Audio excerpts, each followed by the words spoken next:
Oh, shoot. I forgot to set the intro video. Welcome, everybody, to Magic Without Fears. Forget everything that's happening right now. Here is the intro video that I was meant to play, but programmed incorrectly. Welcome to Magic Without Fears, Hermetic Podcast. I'm your host, A.R.S, and today, the triumphal return of Craig Williams. Williams is a licensed acupuncturist and certified Ayurvedic practitioner based in Austin, Texas. His books, The Agora Verses, Desert Meditations, Tantric Physics, Cult of Golgotha, published by Anathema Publishing and other presses, and in a new edition out now. Williams joins the Arcane Research Society Spring Workshops this June 13th in Austin, Texas, and online to lead us in 2 workshops, Ayurveda Rahasya, Ayurvedic Alchemy for Spiritual Transformation, and Aghora Dashan, Vision of the Inner Smashan.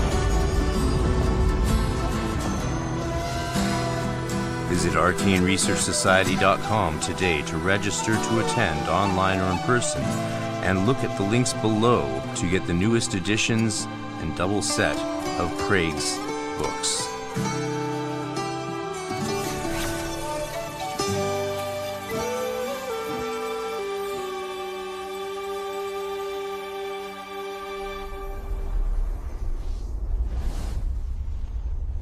Like and subscribe. All right, welcome, Craig Williams, back to Magic Without Fears. I, of course, am your host, A.R.S. Welcome to the A.R.S. Show. And you must start by forgiving me for my awful butchering of those beautiful foreign words. And maybe that's where you can start. How do you pronounce these titles to your events? Let's start there so I can see how close I got them. The titles to the actual workshops, or Did Rahasya? Did I say that? Rahasya? Rahasya? That's fine. Yeah. Don't worry so much about that. I mean, Sanskrit is a complex language, and depending on where you are in India, you'll get different dialect versions, and everybody's always arguing over who's right and who's wrong. So don't worry about it. You know, I did notice that in Ireland sometimes I was harder on myself than they were because there's different dialects. Exactly. Yeah, so you can't please you'll everyone. see You it. have to pick one. Yeah, we try our best, but sometimes it'll just be different. So don't worry about that. I always like to also remind people, especially like because we deal with a lot of Greek words, and some in Latin and stuff in our traditions. I like to remind people, like Hebrew is a good example, right? We sit with the top sephira of Kether, of Keter in Hebrew, but like if it's written Kether, then pronouncing it Kether is just the English pronunciation. Koine Greek, that it maybe in Greek it's kine or koine, I don't know. Right, but in English, it's koine. That's how that word is said in English. And so people shouldn't feel too bad when they pronounce a word in English. That's okay. So welcome to everyone who's here. If you have questions, super chat them to Craig, and we'll get to them. Otherwise, I'll star some questions as I go along that I think if they're good and pertinent, and we'll get to them at the end. So that's what we're gonna do, because that way we don't want to distract too much from our dialogue. But I'm gonna see if I can put us in a different frame set. In which, that makes you too small. There you go. That's a bit better. And this way I can show the comments on the stage, because I don't mind if it covers my face a bit. I look like a giant compared to you. Yeah, so I'm excited to see you in Austin, and excited about your courses. I think we should start with what they are, what those words mean, those beautiful words. What is the Smashan? It has to do with fire, I believe. Right. And I'm sure people are looking at these workshop descriptions and saying, "Wow, really cool." And then they read the description further, and then some of them are still saying, "What's this about?" Of course, many people know your work. You're a very respected author, and you've been put out by arguably the top occult publisher in the world. Certainly Anathema Publishing and Scarlet Imprint and some of those guys. That's the creme de la creme. Right. I've got one Anathema Publishing deluxe thing here, and it's my baby. I just sort of take it out and stroke it from time to time. It's too beautiful to read. Why would you read something so beautiful? You just got to, it's the leather. Yeah.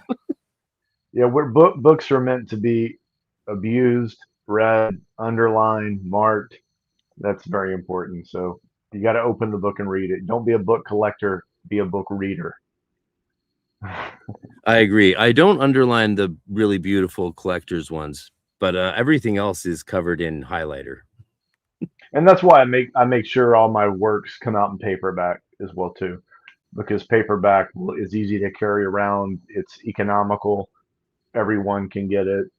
It's accessible, and even growing up for me, my most cherished books were old paperbacks, old, falling apart, kept together with rubber bands or something like that. So that to me is the most important. So, but I'm glad you're asking about the workshops. Yeah, I'll be teaching two. And one of them I'll kind of really focus on concepts of alchemy within Ayurvedic medicine from India, and in particular how it affects the physical, our transformation, everything from longevity to the immune system, and also psychological. Ayurveda has a very important psychological understanding of psychological purification, balancing the mind, but then also spiritual transformation. So I want to be sure that people understand that alchemy works on every level: physical, psychological, spiritual, and they're all intertwined. They're all going back. And Ayurveda just gives an excellent framework, a vernacular to discuss everything from digestion to attitude to a certain kind of atmosphere of the mind that influences everything from how your immune system functions to how you sleep at night. So that will be a really practical one, which we'll cover. And then, of course, I'll focus it on how all of this connects to esoteric work and how it can benefit any kind of practitioner, regardless of what style they're using. That's very important, is to show concepts that can apply across the board. It's not exclusive to India or Tibet or anywhere else. These things are worldwide traditions for everyone. And then the second workshop is what you referred to, the inner Smashan, and that's kind of a book I'm working on about the very important state of mind at the moment of death. That's a very, very, very important concept in Tantra. Actually, all of what we would call, quote, Hinduism or Sanatana Dharma. Everybody from Krishna to obscure tantric texts would talk about, your next birth determines what is your state of mind at the moment of death. And so that is our inner Smashan, the inner graveyard, because we all will have to face death as mortal beings. It's a doorway of transformation. And most people fear that, but there's no need to fear that. So I'll talk about inner states of mind, our perspective on life, and how this can influence everything from how we practice whatever occult practice someone has to how they feel as they see themselves aging, as they see their parents aging. It's a very important concept. So we'll cover all that and more. So hopefully people will be interested. Yeah, as you know, I 2 years ago, I went through the greatest loss I could ever go through in my life. I lost my little sister, and she was my closest friend. So I'm very much personally keen to be part of this workshop. It will not be Yeah. a chore by any stretch, though it might be a challenge. I anticipate. You originally, for those, if you don't mind me saying this, originally I think the working title of the workshop was Death Gnosis, which is very heavy. Yes, Death Gnosis. That's another good term for what we're going to be doing, and I'm excited and terrified, which I think is probably the correct approach. Yeah, it's any kind of transformation and change can be weird, can be strange. And both our birth is weird and strange and terrifying, and some people's death can be weird and strange and terrifying.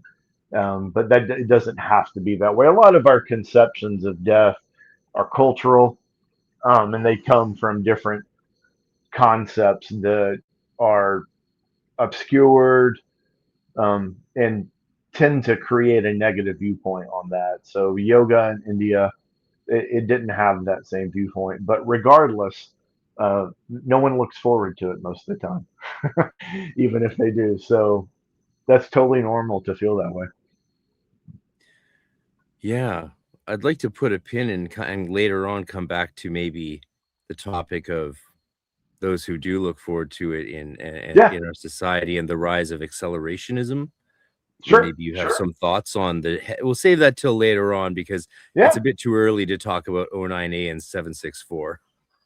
Yeah, I don't know. Those sort of accelerationist cults, deathmongers, people who, they're out there, and we're seeing a massive increase in activity. And I'd be curious to know what your thoughts on the spirituality, if you can call it that, behind those people. But first, I'd like to say, on the note of alchemy, and the idea of physical alchemy, physical transformation, and inner alchemy, spiritual transformation, it seems to be universal across the world. I don't know if there is a human culture. There might be one out there somewhere that doesn't have any sense of these ideas, but I think it's fairly universal.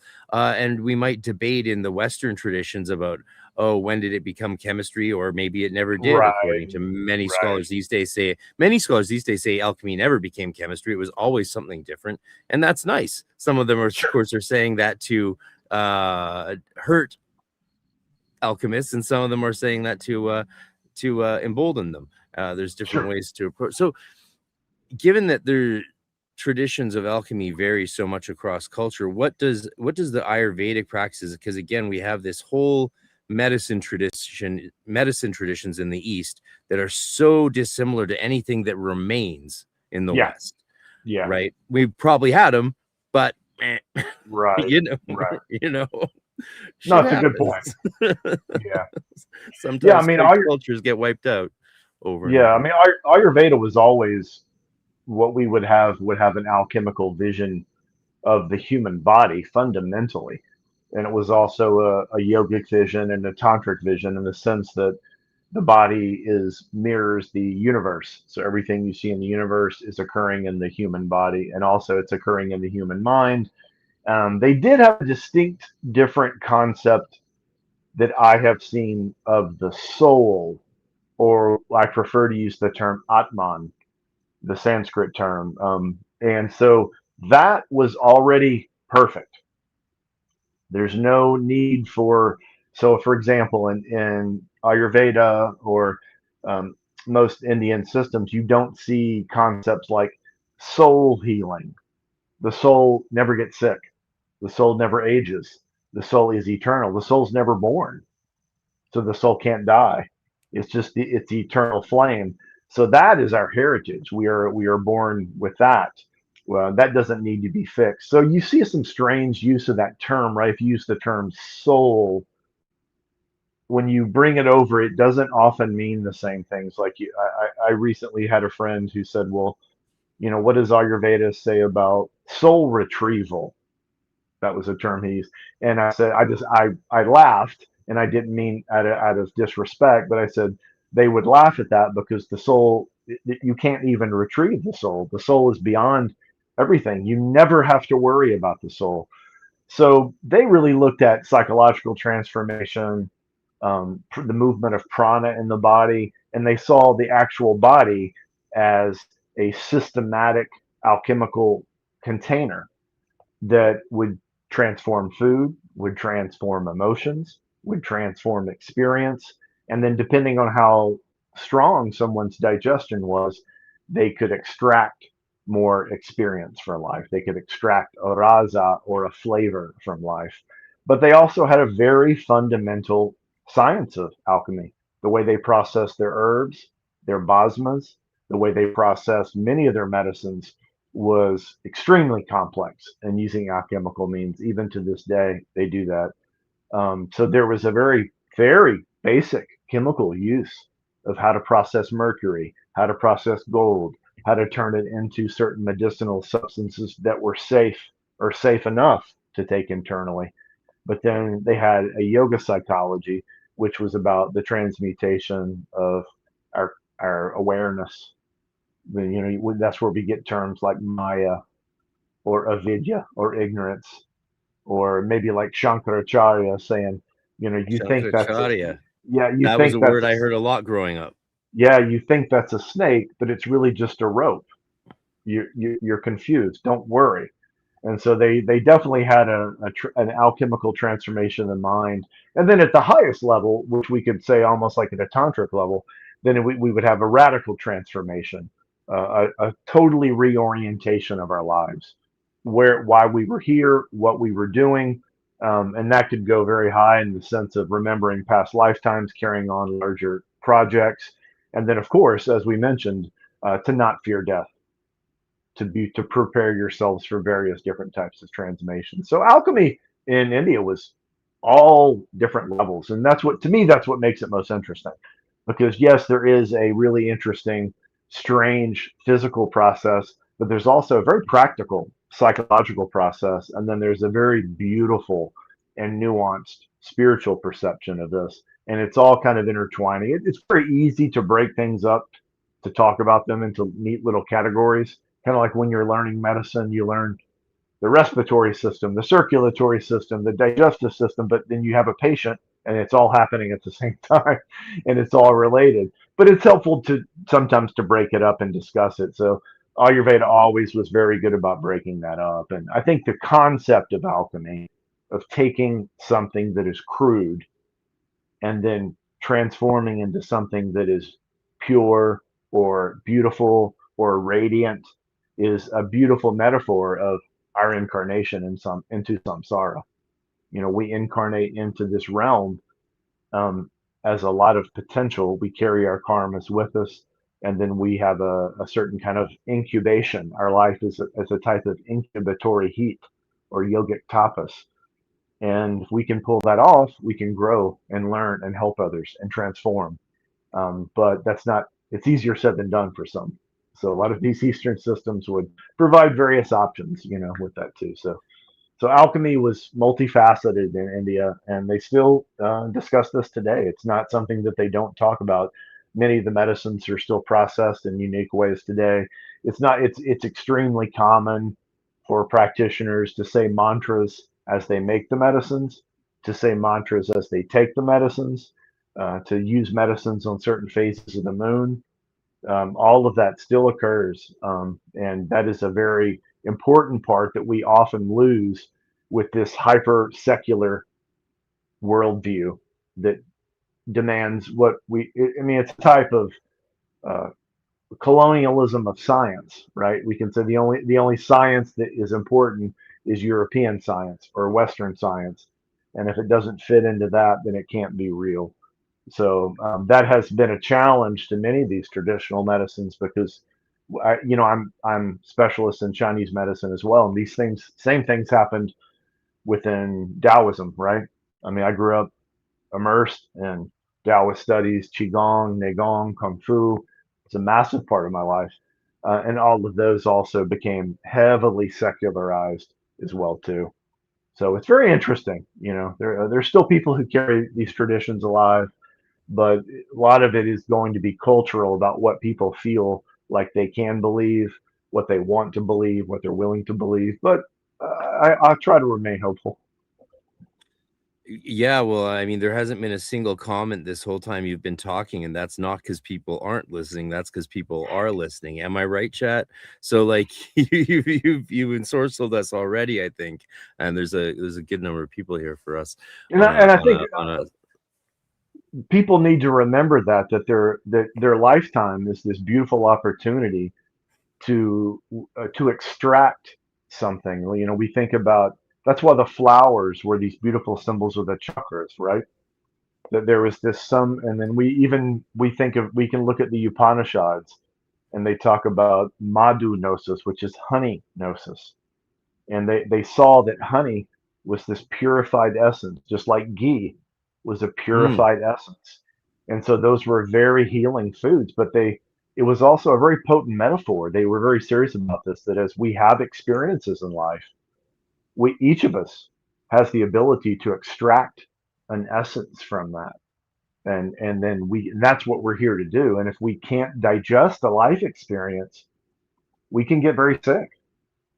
We can get psychologically sick and then physically sick, or maybe we would say emotionally or psychologically. These terms kind of start to blur, but we have a type of Agni or digestion of the mind but we have a digestion of the body, sure, but we also have an emotional digestion, and all those things are happening, and it's not always easy. A lot of this depends on many different factors, but the potential is there for everyone to focus that, to increase that, to extract that, and that's kind of what we're here to do. And then hopefully we can extract something, nourish Yeah. ourselves, and help others see that as well too. So that's alchemy, you know. I mean, I could talk to you about digestion all night.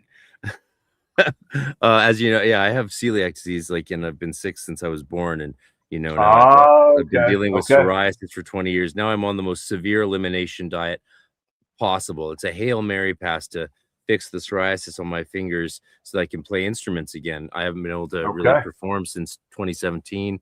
And so I'm doing the lion diet for, I started the beginning of the year. Just going to quickly, I'm not going to spend so long on this because I want to talk more about your workshops, and I've got some real interesting questions.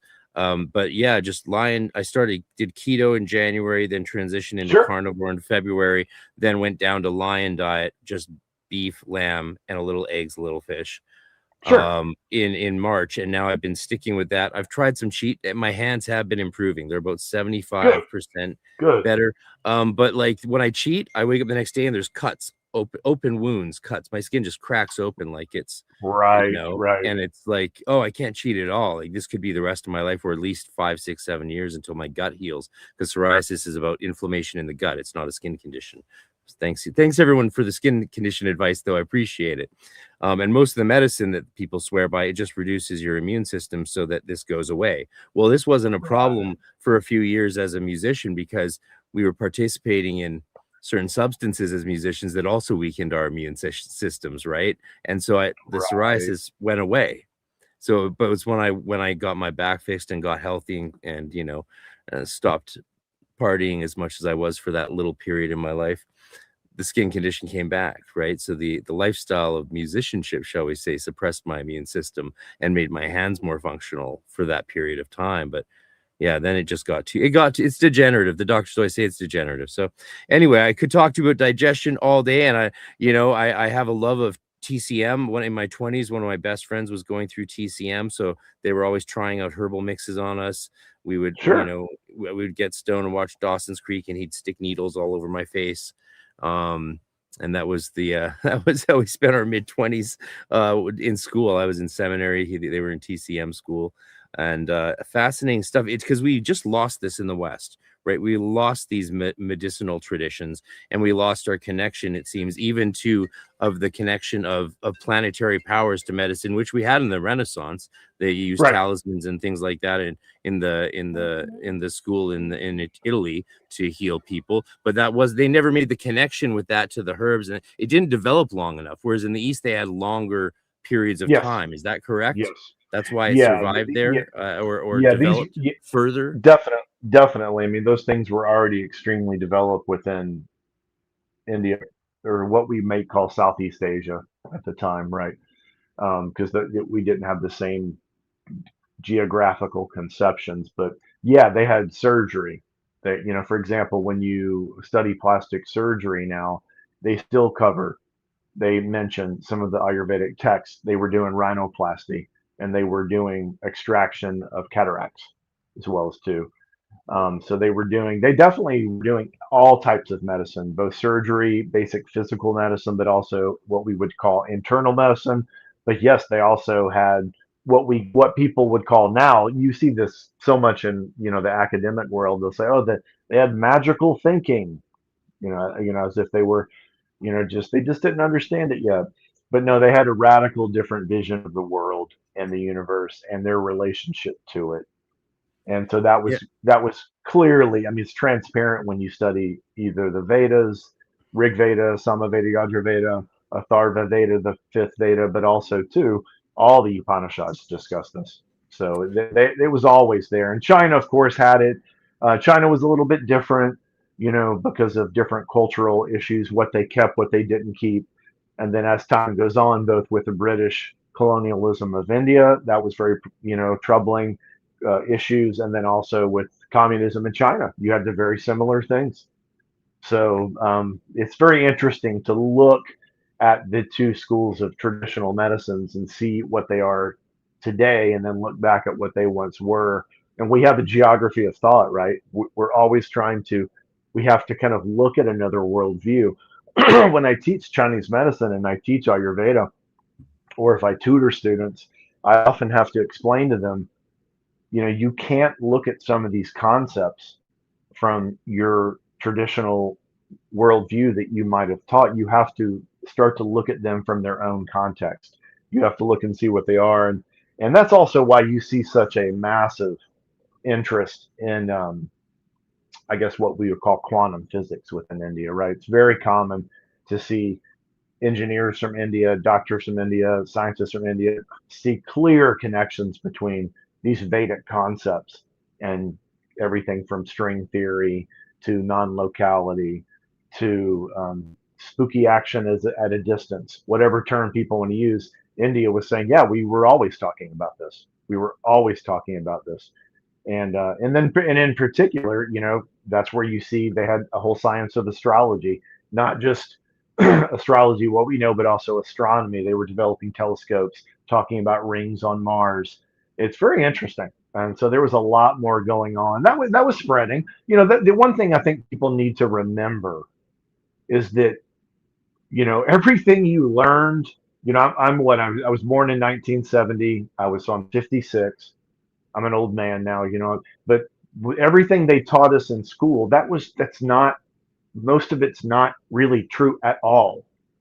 And that, people were traveling all over the world, way more than they want. China was visiting America long before Columbus got here.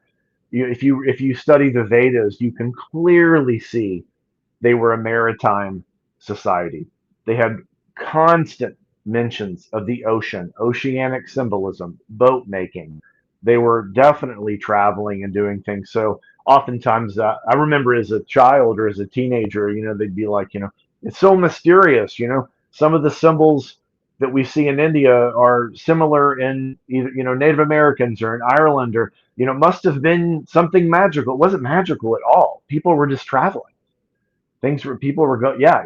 And so that was spread. We don't need a UFO to do this. We can just build a boat and just go. And so that was happening a lot. So I think that, and that's, even that simple concept like that is very threatening to a lot of academics, a lot of concepts. Yeah.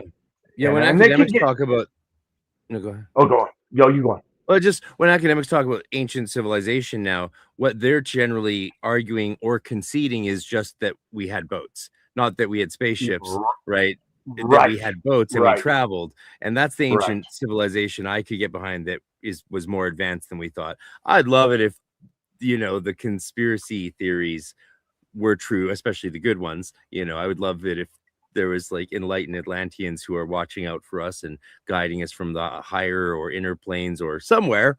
That would be lovely. I've got nothing against that, but just the human ability to travel around the world, just the fact that we were more interconnected and global in sharing wisdom, traditions, medicine, technology, all of that, itself is a revolutionary understanding, if it's true. Yeah, 100%. Yeah, so you see this in the study of linguistics, you see it in the study of archaeology. There was way more going on. And now we see with everything from NASA photography to genetic tracing, these things are being discussed now. So it's not that crazy. But I always tell people, you don't need UFOs. You don't need anything else. These regular people, regular humans were doing way more than most people can conceive mathematically, architecture-wise.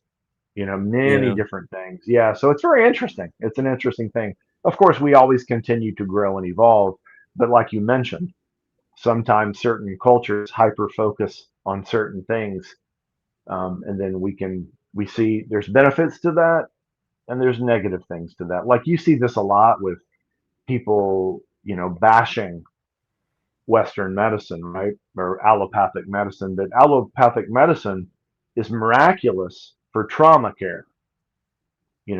Everything from if you break your arm, you have an acute cardiac infarction, you have a heart attack, you get shot, trying to think of something else, it can be miraculous for that. And that's wonderful. I mean, we're so good at that now we're having to develop a whole new battlefield ethics.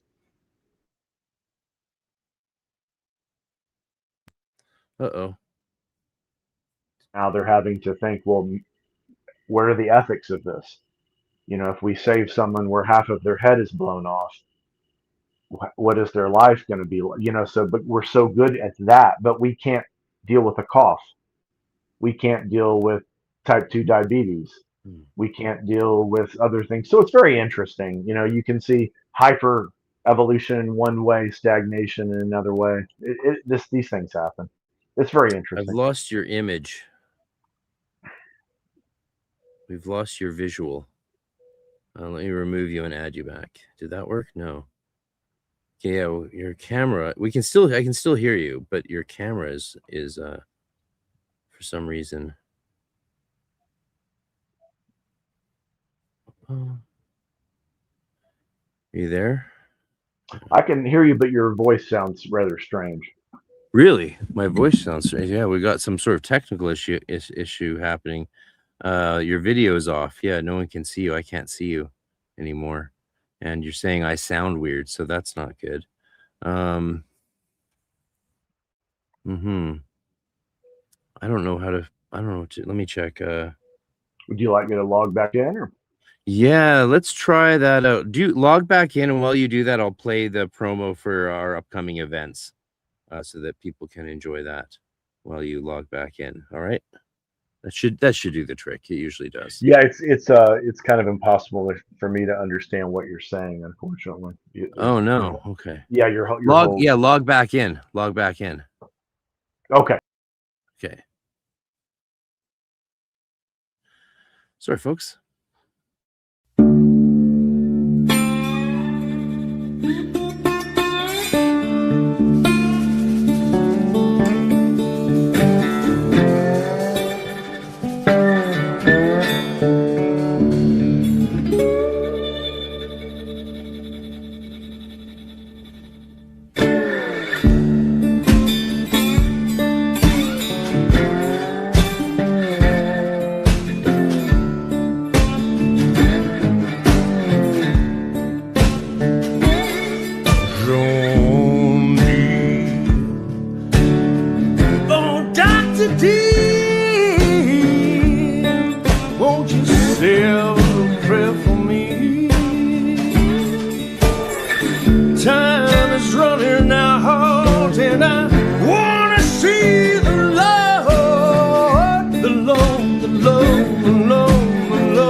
And we're back in action. We were talking. There's the trailer with me belting out a new tune to promote these events, and I thought it'd be fun to do original. Yeah, music. I love that. But yeah, so that the medicines are tricky. You know, some things, some areas are phenomenal. We can't do something else.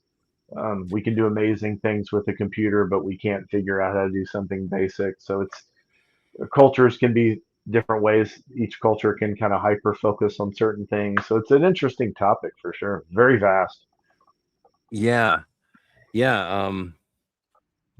I just want to say thank you very much for the super chat gift memberships. Thank you very much, people. That really helps. Thank you. And I'm glad you like this song. Yeah, it's a good sing-along song. For the next version, we'll do an extra verse. We'll add another verse and upright bass. Upright bass, yeah. There you go. But we didn't have time for this one. So yeah. I grew up in an Ayurvedic transcendental meditation Maharishi household, new age household, okay. in the small Japanese fishing village of Steveston, BC, which is famous now as where they filmed that show Once Upon a Time. So if you know the name, if you've seen that show, you've seen the entirety of Steveston. You've seen that stretch. It's just a few blocks basically, and that's where I would ride my big wheel up and down the streets in the early 80s. And Shankaracharya, all these words. These are the words my mom grew up. The Upanishads, the Vedas. These are the books we had. We had the Guru Dev and Maharishi on the wall. There was no Jesus really. I didn't know about that stuff till later. And what can I say? I did become a Christian eventually after spending my childhood and teen years in paganism and all these other things, Celtic druidry and stuff. But and so for a long time I had issues with the Eastern traditions and stuff. I just was like reticent to even pay attention to them, ignore them. But it's very interesting as an adult now to come back and understand them through practitioners like yourself, friends of mine like that are also familiar with it, like Jason Louv, who are communicating it in a different way than I was used to in my upbringing. And that's giving me a chance to reflect and acknowledge on those aspects of my younger life. And there's a lot of really interesting stuff in Ayurveda. It's very interesting. TCM is also interesting. Ayurveda in particular has a lot of theories, like the body types that my mom always said I was a Kapha body type, for example, and therefore I needed this and that. And now I'm doing this crazy elimination diet to figure out what's wrong with me, or see if it can heal my gut. It's such a journey. Let's go over enough of that. Let's go over some of the other terms. What is Ayurveda Rahasya? Rahasya, I mean, it's depending on how you translate it, usually can mean like inner teaching or secret teaching. And it basically just means the deeper level of something. Which I think is very important on that topic because, much like we were just talking about, different medicines may be hyper focused on something. I'm not particularly super interested in spending hours with a beaker in a lab trying to extract something. I'm more interested in helping someone understand their perception of their life and how their life experience is flowing through them. And so the deeper inner teachings, if you can imagine, as there's exterior teachings that deal with the exterior, and then the inner teachings, they start to go deeper in, it becomes more subtle. And it starts to focus more on inner perceptions, our inner universe. And just like you mentioned, you bring up a good point. In a lot of people, when they think of Ayurveda, they think of body types, right? They think of, Vata, Pitta, Kapha, different body types. And we have a physiological expression, the shape of our jaw, the shape of our teeth, how our eyes, maybe the texture of our hair. And that's definitely an aspect of the dosha, but we also have a psychological dosha. And that often is completely different than the person's physical body.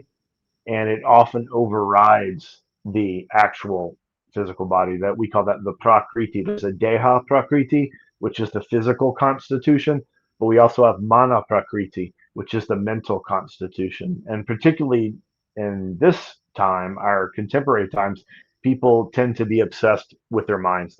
Their mind overrules everything else they do. And then, of course, if you really accelerate that with technology, then they're just living in a virtual world, always doing something virtually. There's like a somatic disconnect. And so Ayurveda, I often feel a lot of Ayurveda hyper focuses on physical, but there's also a deep psychological part.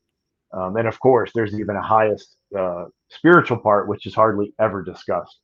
So I like to discuss all of that and show people that it's all interrelated, and it's beautiful composite system. And not every traditional medicine has that, which is super interesting to see.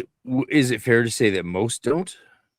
Yeah, I mean, I think all traditional systems eventually had a worldview where they saw the human body and the human experience connected to the cosmos. Absolutely. I mean, look, like I said, growing up studying Taoism and Neigong and Qigong and Kung Fu, that was a massive part of my life. So I could clearly see that was there, but then that was not being taught across the board in modern times. So there was that, but everything, all cultures, I think, had that worldview, but over time, these are even related to when we talk about yugas, right? Ages of time. We have these huge cycles of time, and consciousness changes. So we have consciousness shifts, cultural shifts, everything, and sometimes there's larger shifts, there's many shifts, just like dialects, and there's different areas that shift and different things. So it's interesting to talk about these topics, and it's not always so clear cut. It's not always like everything in the past was really primitive, everything now is amazing. It's not that simple. And then also too, I am a heavy critic of people who have these transcendental fantasies that in the past everything was magical and everything was perfect, and that's not true either. We could all levitate. Yeah, that's not true either. So there's all the different. There is some pretty expansive concepts of time and yugas, absolutely. But as far as like looking in the past as a mythical perfection, and then now that can be problematic too. So we're always trying to blend these time streams, but I think all traditional cultures absolutely had a deeper vision of the human, its role in the cosmos, its relationship with whether we want to say the divine or the cosmic mind, whatever that is. Every culture had that for sure. Well, it's interesting about what you were saying earlier about the soul, because in Roman Catholicism, for example, very popular religion, I hear, they really do teach that the soul is untouchable. Don't worry about your soul. It's no demon's going to touch, nothing can touch it. And that parallels actually what the Hermetic tradition and the Hermetists of Alexandria in the 3rd century wrote about the soul being free from fate, right? So fate, the planet's astrology, affects the body, but not your soul. So don't worry about it. It certainly doesn't affect your spirit. It just affects your body. And so your task is something other than that. But again, what we lost in the West was this harmony of everything from the spiritual understanding of a thing to the chanting, making a medicine, the combination of those medicines with a spiritual affliction that also might be part and parcel with a physical malady, and then all of that wrapped into one healthful, holistic practice. I mean, this is why we call it holistic medicine, right? And I've begun with my struggles over my lifetime, because I was just born this way, and then things exacerbated it, of course. I've been through a frustrating journey. I've gotten some doctors finally now. It's hard in Canada, but I got a dermatologist. I got all these things I'm coming up, so we'll see. But I'm certainly going to keep exploring these things. That's why I'm saying I'd love to. I'll be there 10 days in Austin, which is hopefully long enough to get maybe an acupuncture treatment for you, and also to spend enough time with our mutual friend Jeff, so that I come back and definitely understand all of the aliens' plans. Right, all of them. I'll know the whole. Jeff is excited. Jeff is good. It'll be great. We've been planning this trip since 1997. It only took 30 years. Our 30th anniversary of our neophytes or Zelator initiation. One of those two things of being a neophyte, in the GD, of course, because he and I are GD guys. And I might explore even Martinism while I'm down there. We talked last time about Martinism. You're one of these rare practitioners that is unites in your adepthood the East and the West in a very full manner. A lot of us might dabble in one or the other as well as our main thing, but you really seem to have brought it together in a very full way. Just a quick question, like, what's it, because they say Martinism is a lot of people say, oh, you should do Martinism if you're a Catholic and into that stuff. Sure. Where does how do you unite? What's that look like in your heart and mind and soul and body? Don't forget the body. What in that unity of Roman Catholic style Martinism and Ayurvedic Aghora? Sure. Yeah. I mean, I think myself, I, as a child, definitely, had specific experiences where I knew that what maybe I would use the term my Dharma or my Swadharma was with India. But I really appreciated and grew up in a very literally magical culture of Louisiana, which has, and then I was sent to Catholic schools, and then I had some very influential Haitian teachers as a young man, and they were all Really? intermingling into that, and I found that very fascinating. But I also was always really interested at tracing back and back and back and see where these things came from and where was the source of some of these teachings. And so that really fascinates me, a more primordial vision of where these things came from. And then I have a great appreciation for history. I love to look at different histories, and so I think the cross pollinations are important. I mean, you bring up important concepts, and I'm really honest with people. Even today, I had someone ask me, you're trained in Chinese medicine, you're trained in Ayurvedic medicine, you're trained in Western medicine. Should I do all that? And I said, probably not. You know, I wouldn't recommend everybody doing all of that. I just was either lucky or it was my karma to be very young and say, I'm interested in all this extremely young and I have the time to do it. But we don't need to do everything. People don't need to do everything. Just like Carl, remember, Carl Jung was very anti people going to the East. He would always say, don't do that because it is a completely radically different worldview. So I think it depends on what people need to really tune in. They need to listen what is calling them. And then, of course, ask for advice from mentors or teachers, but there's not one system which is like perfect for everyone. But just I really appreciate Gnosis in every culture, and I really appreciate seeing these streams spread out. And just as we were just talking about traveling, humanity, there's much more ancient histories of these religions than what most people think. They didn't just come out of nowhere, and only in Europe and only in Ireland and only in India and only in Southeast Asia. These things were spreading. There was a diaspora going out. And we can even show that now with, genetic typing is spreading out. So, yeah, so I'm super interested fascinating. in you can see that. And so I love to see what things spread out, what things go out. And I don't necessarily think that everyone has to and I'm very anti forcing everything together. I don't think everything's the same. Everything's beautiful in different ways. And sometimes they are different. Just like in India, they have, I speak about this a lot, even within India, or whether we want to call it Hinduism or Sanatana Dharma, we often hear the term Vedanta, right? People say Vedanta as if it's just one thing. And then maybe if they're pushed, they'll say, oh, Advaita Vedanta, right? So that's it.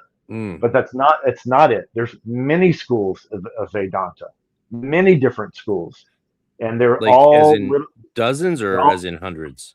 No, not hundreds, but 6 to 7 to 8 to 9. Okay. Different nuanced expressions of their relationship with the divine, all coexisting with all different lineages, all different teachers. And some people don't know that. So it's not this, one thing. We hear that term diversity a lot, but India is like radical diversity. It is like all of these things coming together, and then they were spreading out both South Asia, Southeast Asia, Northeast Asia, all these things. So I find it really interesting. I love to see the different spread of these things. But if someone told me I had to, you have to check this form and say what you are, it's always a Hindu. I'm always, and that's usually the term they give me. That's my option, right? I recently had I recently had Raven Digitalis, a big Llewellyn author. He made the Empath Oracle deck, and his Shadow Magic Spellbook is just out. Shout out to Raven Digitalis, lovely guy. He also, despite all his practices and authorial work, he wrote the classic from 20 years ago, I think, or the Goth Magic book, the big Llewellyn Goth Magic book. You might have seen it on the shelf. So he's had an interesting trajectory through his career. And he really found himself in the Hindustani, like that was his calling. That's his Dharma or karma. Yeah, I always say, your Dharma and karma are like almost inseparable. It's like turmeric and a cloth. Once they're almost intertwined, and it's very important for us in our personal karma, our prarabdha karma, for us to discover our own Dharma, our Swadharma. And that is an alchemy too, is that people need to find their own Dharma. Once they find that, it's really a much more powerful way to evolve, to grow, to understand the karma, with their relationship with. And of course, these are all, fundamental topics in Jyotish or Vedic astrology. All these things are discussed in that. So it's an interesting idea. But I find many of these traditions where they're using the sacraments, particularly, I always found the sacraments very interesting, and you can really trace those back to really interesting ideas way back to Southeast Asia into India. So that's what I find really interesting. Yeah, the sacred meals, yes, clearly were part of a medical tradition, a healing tradition, which is Absolutely. So interesting. Like, because again, during my really brutal lifelong medical journey, I've gotten to the point where these days I feel like most physicians or GPs shouldn't even get to be called doctors. We can call them MDs, but until you have a PhD in nutrition, how can you be a doctor, right? Like Harvard doesn't even teach nutrition because they're paid by the big food to not teach it, which is like big food funds their medical programs so that they don't teach nutrition. And so doctors don't know shit about what you're talking about. Like literally my whole life, when I've said I'm going to try this thing to help with this thing, they're like, yeah, we don't know anything about that. So go for it. Let us know how it goes. It's like, what good are you? Yeah, it's really unfortunate. I mean, I was helping a friend over the past year who was a chaplain, and we were doing some thesis work on there's an emerging concept in Western medicine. There's an emerging concept in Western medicine called that they're now discussing, which they term spiritual sickness. So now they're starting to say, okay, we are going to acknowledge there is a type of suffering that might not be measured on blood work, might not be measured on ECG, EKG, but is still harming the patient, suffering the patient, and we need to figure this out. And we look through, hundreds of studies and academic papers and everything that's coming up, and I can distill it into three things. And it was really, I found it interesting and very transparent about what you're dealing with. And there was a kind of a landmark study, and they were saying, okay, we're going to come up with three bullet points. Number one, we're going to acknowledge there is a thing called spiritual sickness. We're going to acknowledge it. We need to figure out how we're going to put this on paper. We need to figure out how we're going to put it on our, of course, insurance, right? We got to figure out how we're going to categorize an insurance. And that was, so let's talk about it. We're going to finally admit it. And number two was, we don't know what to do. Only took how long? Yeah. But number two was, we don't know what to do. And we're not trained for this. Across the board, from nurses to Chaplains, physicians assistants and nurses and MDs all said, we are not trained for this. Right. And I understand that. And then the third bullet point was, we don't want to deal with it. We don't have time. So maybe the chaplains can. But when we do this, the chaplains get in our way.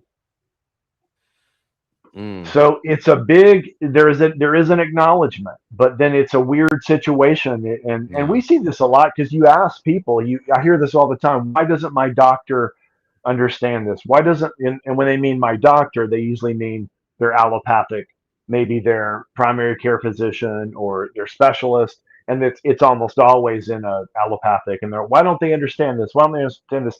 They're not trained in it. It's like going to a jujitsu teacher and saying, why aren't you teaching me boxing? Why aren't you teaching me boxing? Don't you know it all?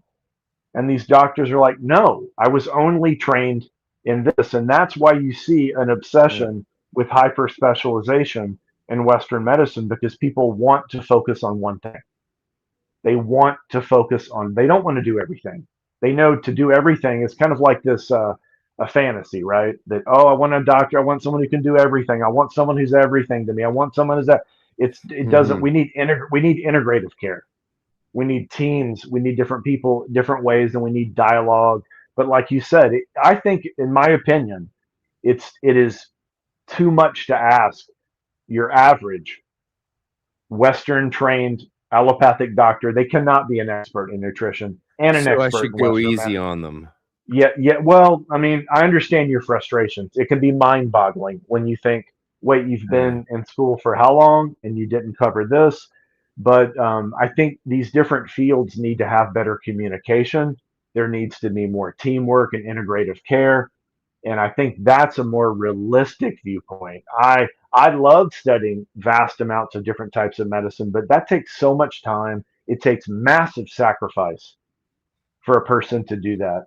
And that's expecting a lot. Just like, to use a really banal example, that's like saying, I want a martial arts teacher that can teach me jujitsu and boxing and kung fu and northern kung fu and southern kung fu and this, and also maybe some weapons, and then also and maybe a bazooka. Yeah. Then also I want them to be a Zen monk, and then I want them to teach me the inner alchemy too. And then it's like, that's on a TV show that does not exist for most part. So I think that's a tough thing. So but it's really frustrating for a suffering patient who wants to be heard and is only given 8 minutes in a consult, right? When you have doc, they don't have time in their 10, 50, the way it works here is you see them as much once you have one. Once you have one, you see them as much as you want, but for only like 10 minutes, and they get paid for those 10-minute chunks of blocks of time. But that's not enough. Like if you go in there with autoimmune diseases, they don't have time to take a history. I've had so many doctors say, I will never have time to take a medical history. Fortunately, I got a new one. Finally, it took 7 years. I got him. Yeah. He really liked me. I just started I started talking super fast and really bluntly and just like spewed it all out. I was like, either I'm finding someone who's going to be able to handle all this and like it, or someone who will shove me off. And he smiled. He was laughing because I'm good at gift of the gab, making jokes as well, and being brutally honest, which makes you it is funny when you're brutally honest about your health with anyone. It's very funny because our bodies are fucking hilarious. Oh, we lost your video again. That's all right. We know how to fix that. We lost that sound strange again too. Now you've clicked back to that. Oh, I sound strange again. Okay, we'll just play. I'll play a little ad and you can just sign back in and we'll be off to the races. You want me to log in again? Yeah, that'll fix it. We don't know what the problem is, but we know the solution, and I have plenty of little video clips to entertain people while you're logging back in. All right. I'll try to log in. Oh, you know what? I actually had a meme prepared because we were talking about tech difficulties offline before this. I had a meme prepared for if there was a technical difficulty. Check it out. Oh. All right, let me log in again.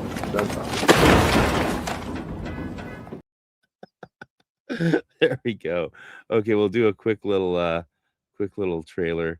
Let me know in the chat if you've got your if you're registered for our upcoming event with Craig, Jason, and me. The Arcane Research Society returns to bring esoteric scholarship and practice in 2026 with 2 major events held in Austin, Texas.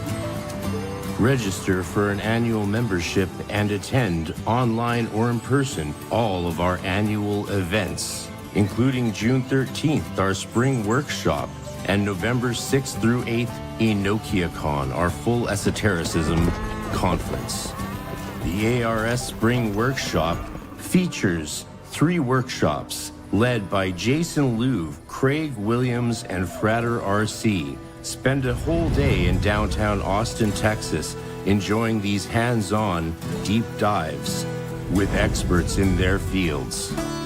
Register today for all live events included with A.R.S. annual membership, Spring Workshop, and EnokiaCon, which features too many amazing presenters to name. Sign up today at arcaneresearchsociety.com. Still waiting for Craig to re-sign back in. I love all the comments that everyone's sharing. Thank you so much. This is going great. Hey, what a great guy. What a fascinating field of study to enjoy. You get like, I'm glad you get a kick out of my meme library. Yeah, I grabbed a couple new ones today just for Craig. I don't know what you're talking about. Life is not a game. There's no time for games in life. Yeah. I don't know about you, but I take comfort in that. All right, we're back. We did it. Success. Perfect. Yata. But it's an interesting thing. It's very frustrating for people. I understand that. It's not easy, So hopefully, and like you said, sometimes it depends on where you live. It depends on the state, depends on the country, it depends on the province. But integrative care. Oh no. Damn it, we lost you again. We lost you again. Damn it. Yeah, your voice is now messed up as well too. So it looks like something might not work tonight. Something's going on. Damn. Authenticated with YouTube. Try one more time. Okay, we'll try that one more time, folks. It might end up being a short one tonight. So if you got any questions, just shoot your questions out now. We'll try and go through them. We've covered the main stuff, fortunately, but as you can probably tell, I was looking forward to get into a number of things. I haven't even touched on my question list. So we'll shoot out your questions if you got any about the upcoming workshops he's hosting or about his books in general. So yeah, if you have any questions about Craig's books, the workshops coming up, shoot those questions out now because we might lose him again, and I don't know if he'll want to come back on a fourth or third time. But I appreciate you. I had to get a new computer to be able to live stream, keep live streaming, and so plus I got us. Oh, there he goes. Craig. Craig. Oh, brother. Oh no. Yeah, we lost it again. No. Yeah, it's not good. Oh no. What can we do? Well, the good thing is if people want to hear more from you, they know how to do that, don't they? They can register today for our spring workshops, and that's happening very soon. I'll be flying to Austin on the 10th of June, and then on the 13th we have a full day. I'll do the morning, Jason will do the afternoon, and you can do the evening. Of course, if you guys want to switch your time slots, that's fine, but that's the plan. We got Craig back. Okay. One more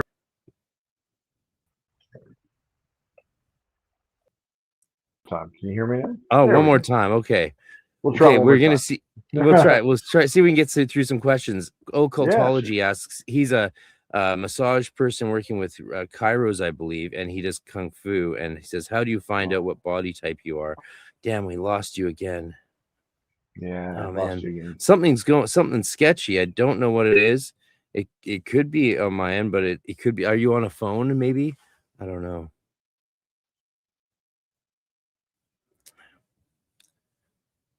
Sorry, people. I'll just say thank you very much, Kisa. Very sorry about your mom passing. I'm glad you, a lot of valuable information in what Craig is sharing with us. Thank you, Louis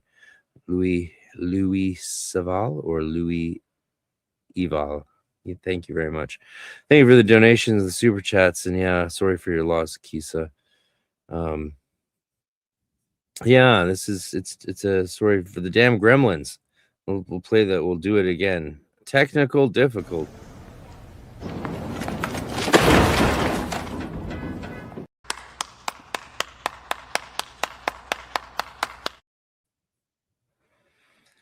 What can I say? Well, we'll see if Craig signs in again or can. And even if he can, it might not stay so long. So here he comes. Let's try this out. Fingers crossed. Let's hope to pray to the lords of Mercury. There we go. So he was keep you. Yeah, he says, how do you know for sure what your body type is?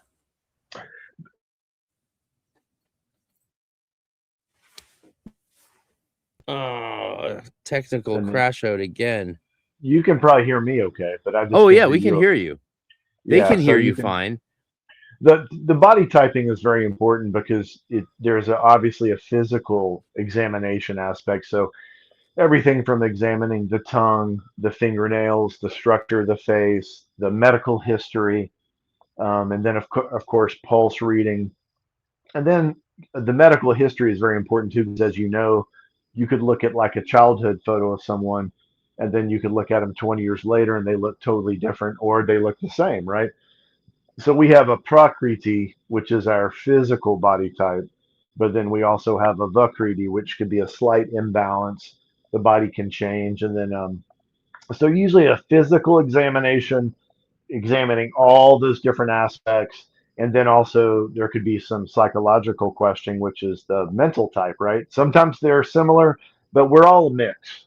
You know, we all have a mix of all the 5 elements.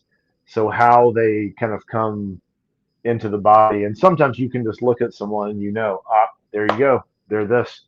And I don't even have, I would say, 80% of the time, I don't need to even, I can just look and just tell you.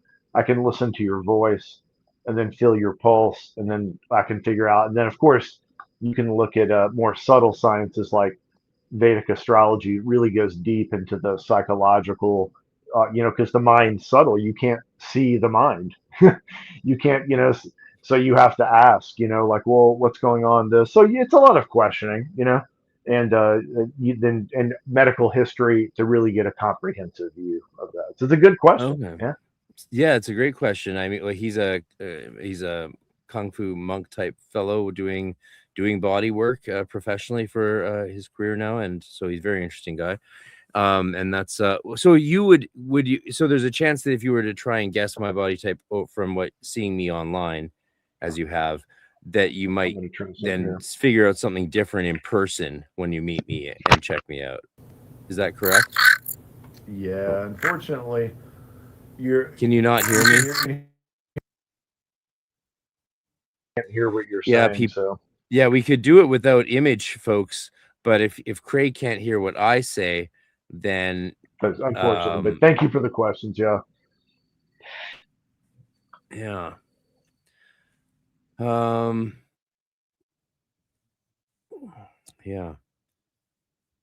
don't what do you want to do? Can you hear me? Can you hear me? Hello? Hello? Hello? I'm sorry, people. Sometimes this happens. We won't have this difficulty at our events because we will be using the professional Rode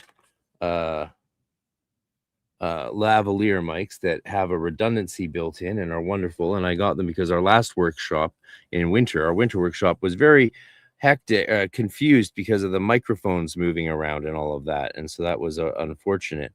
But we will fortunately have good top-end lavalier mics for this event, and that'll be I'm covering all the bases for us. Very unfortunate about the technical difficulties today. All right, you're back. Last time. Okay, there we go. Last time. You're perfect now. You're perfect. Yeah. You're perfect. I can hear you perfectly now. So wonderful. Give it one last shot. But yeah, the questions are always. That's a good question. Thank you for asking. Yeah. Yeah. Someone else mentioned that Indian Kala Tantra is a real treasure of a tradition. That's it. We're not. We might be done. We might be cooked.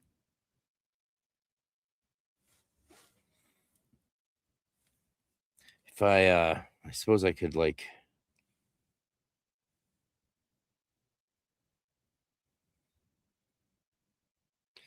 yeah. Yeah, you can hear me, but he can't hear me. So that's the problem. I don't know what to say, folks. It might be a short one tonight. That's all there is to say. But yeah, you can register. Obviously, it's going to be an amazing, intense, and powerful 3-hour workshop with Craig on June 13th. And if you can't attend it live or in person or online live, you can watch it after, so you can still go enroll. And there's a payment plan in place right now, so you only have to pay half the fee up right now, and you can pay that less refs later.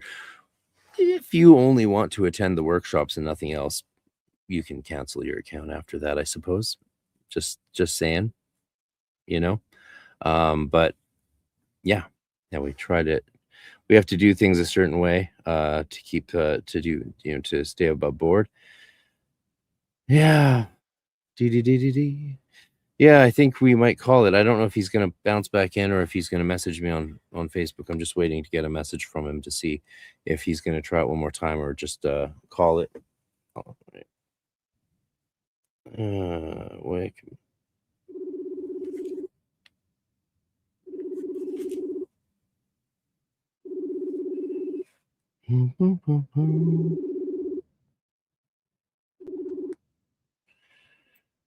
Hey.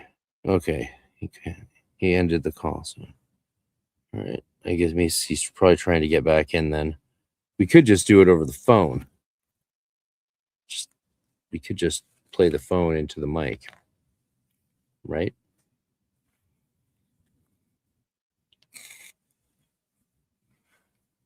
I'm just going to wait, hang out with my people. My peeps. Okay, there's Craig. All right, Craig. Hey. There we are.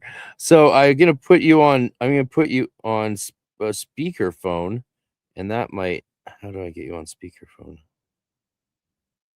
How does speakerphone work?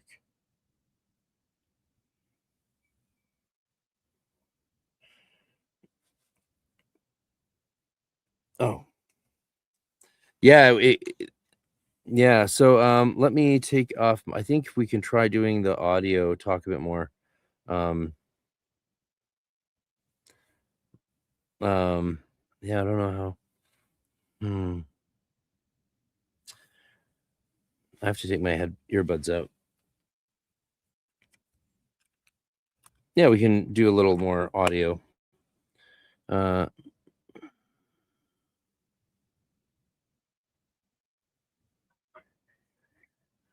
I need to put you on. We can do another night too. We always can. We always can. We can do a follow, so don't worry about that.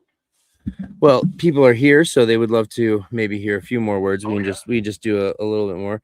The question is, can people hear over via the speaker? So talk. They can hear. Yeah, there's a bit of a delay, so I'll turn up my gain and pump my microphones. This could go very wrong, but we'll see. So you guys can hear Craig? It looks like they're saying that they can hear you, so that's cool. Oh, perfect. Please ask away. Absolutely. Yeah. So any questions and stuff? Okay, well, I have questions and stuff. Yeah. Let me gather myself because I'm a little yeah. So questions. Let the questions stream in for Craig.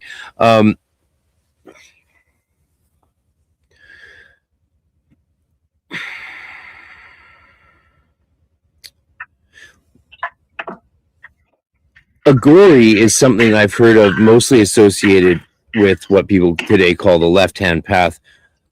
But I hear people talk about it, and just from the way they talk about it, I can tell it's being interpreted in a very westernized and reductive way. I would love to hear about the path of the Agori from you. Yeah, that's a beautiful question because you do have a large amount of misconceptions about what that means. Of course, you can see a huge amount of sensationalism around this. I mean, what it essentially means is, the word Aghora means not terrifying. So anytime you put the A in front of something, it'll off. So Gora is terrifying. Agora is not terrifying. So it's essentially a radical, non-dualistic way of viewing the world, in which everything, everyone is a scintillation or expression of the divine. Now, how that is presented can be quite diverse. People are very used to seeing, haunting photos of Agoris in graveyards, cemeteries, Smashans, things like that, which do exist, which I do.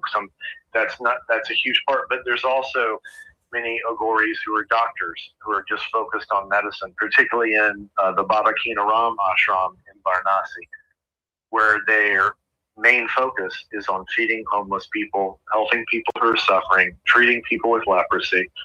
And many of my Agori gurus were and are doctors who do that. So some are sadhus who are focused exclusively on their own work. Other Agoris are practitioners that you would never guess are Agoris, but their life is intently focused on that. So, and then within the Agori, within that, you can have, obviously, theological or sectarian expressions of that. So you could have a Shaivite. Most people would tend to probably associate the majority of the Agori practitioners as followers of Shiva, and that is correct. But many are also followers of Kali, of Ma Tara, or Tara. There's many different expressions of that. Some are Vaishnavas, some are followers of Krishna. So that can even fluctuate within that as well, depending on the area, the tradition. Most of my Aghora lineage is Shakti and Shaivite.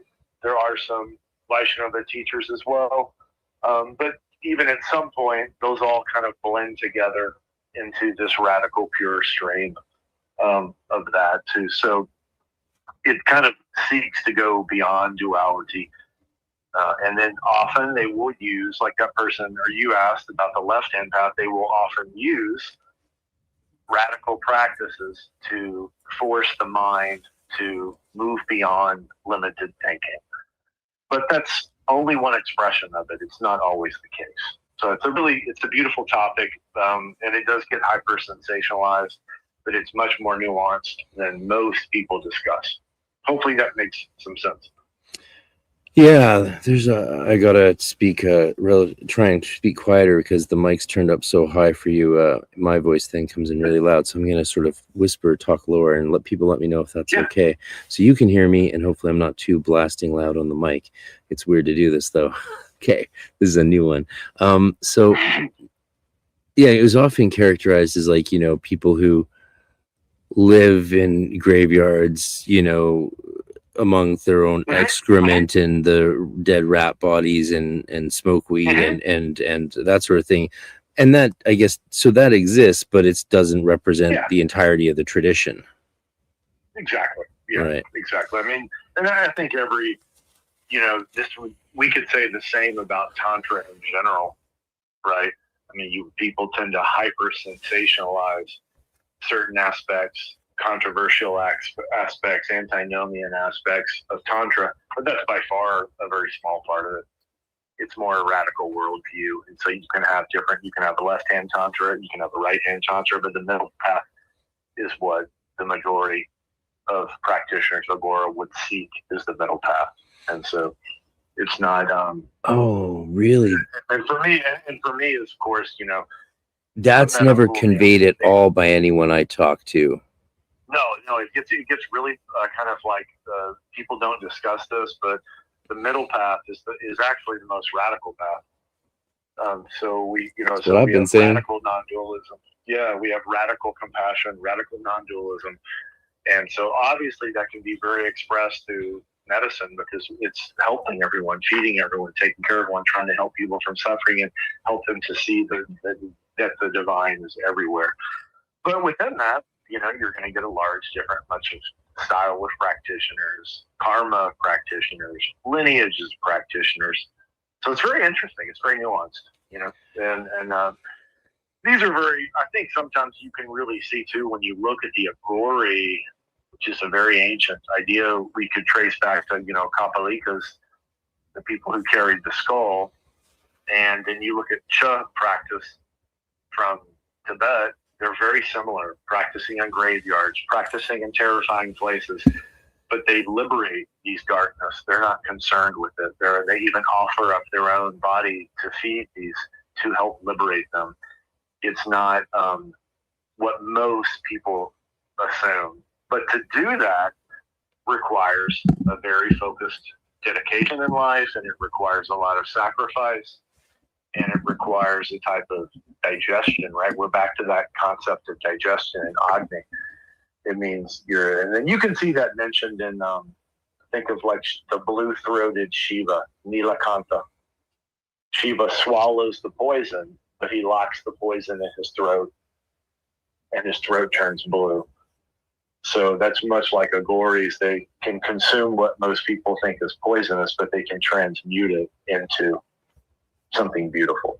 So the middle path is really the hardest, and the one that is most Agoris will seek. And then after that, it'll just be many times just depending on the person's karma, how they express that. Interesting. Okay. Before let's talk about the books. Sure. Because this is very exciting. Desert Meditations, Gnostic Cartography, and Desert, the other one with Entering the Desert. Entering the Desert, right. These are coming out from a new publisher, and they're Entering the Desert has a new edition out. It went through many editions. It kept selling out, so I'm so happy that it stays alive. The new paperback is out, and then Desert Meditations is a newer book, and it's out in both hardback and paperback, easy to obtain from Gateway Publishing, both those. And I consider them together. They go together.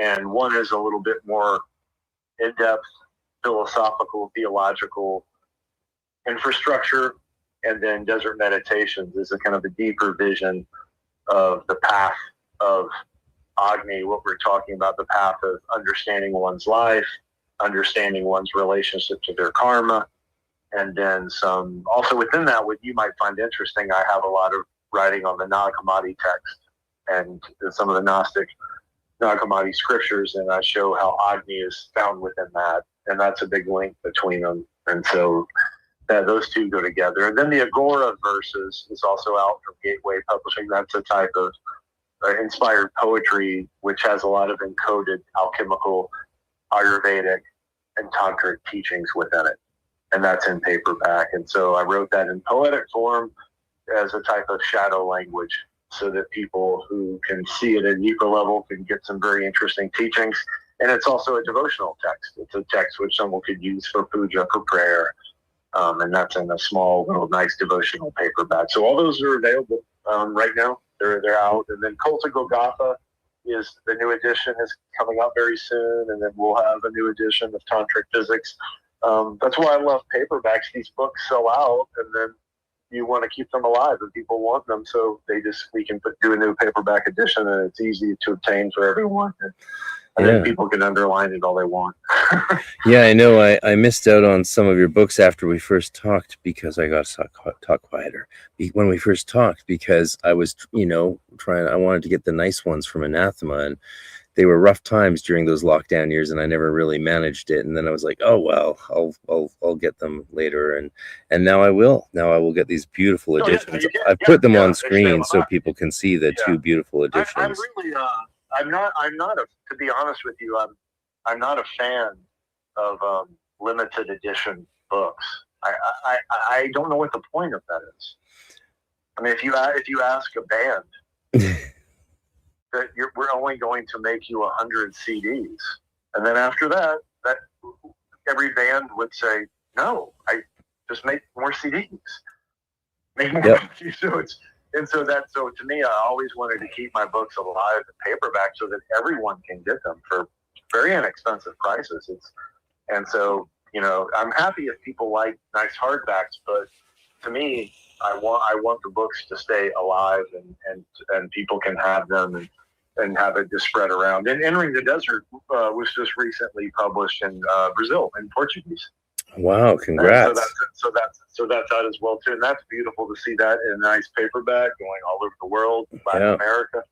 So that's really nice. So that's what I really like about the accessible paperback and to keep those things going just so that people can have them. And so, I'll bring some books. I have copies of all the books. When I go to the workshop, I'll bring some copies. So if people would like some, they can get them there, but they can also order them through Gateway Publishing, and they can reach out to me. I have them too. I prefer people to go to my publisher, but I always have some copies if somebody wants them blessed or signed. A blessed edition. Yeah, I can do a puja on it, bless it, and then sign it, and then that's no problem. So they can always reach out to me for that as well too. Well, folks, you heard it. Get in your car, get a plane ticket, just get to Austin, Texas for a blessed edition of Craig's beautiful books. That's wonderful. Yeah.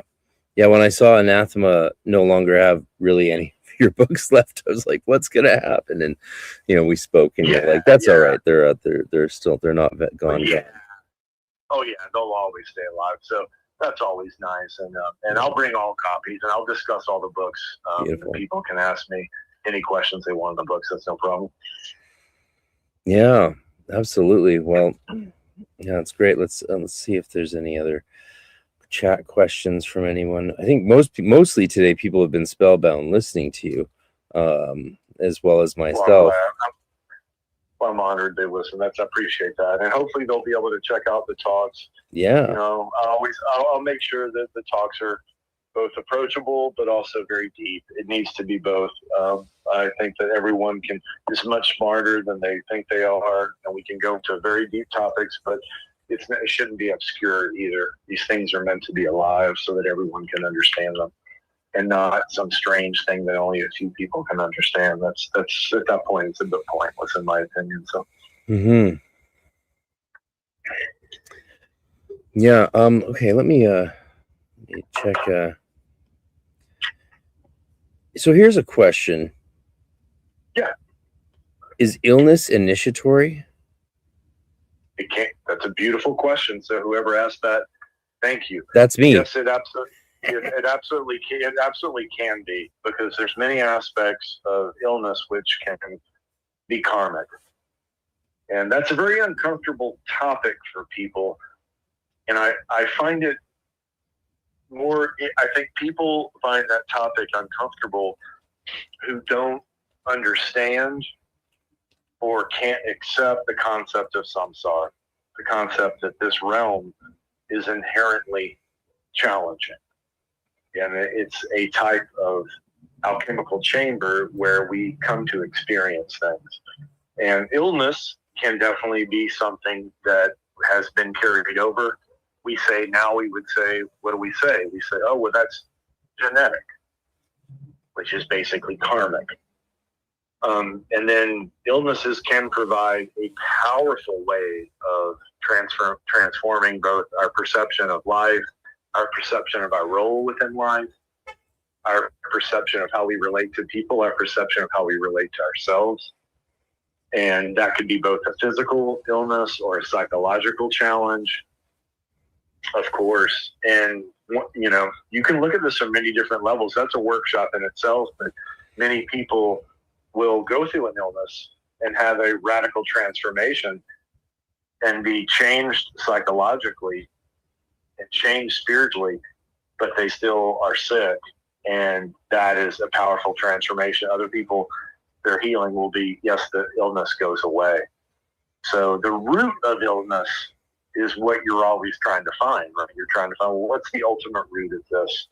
And so some people don't like that because they tend to think that means that it's your fault, right? That they say, well, that Craig, I don't like that. That means that it's my fault. Well, from an Eastern point of view, everything is our fault. Everything we do is our fault. There's no infliction from somebody else imposing. Like, everything comes from a reaction. And we have infinite amounts of times to correct that and to balance that. And then also to receive grace or blessings.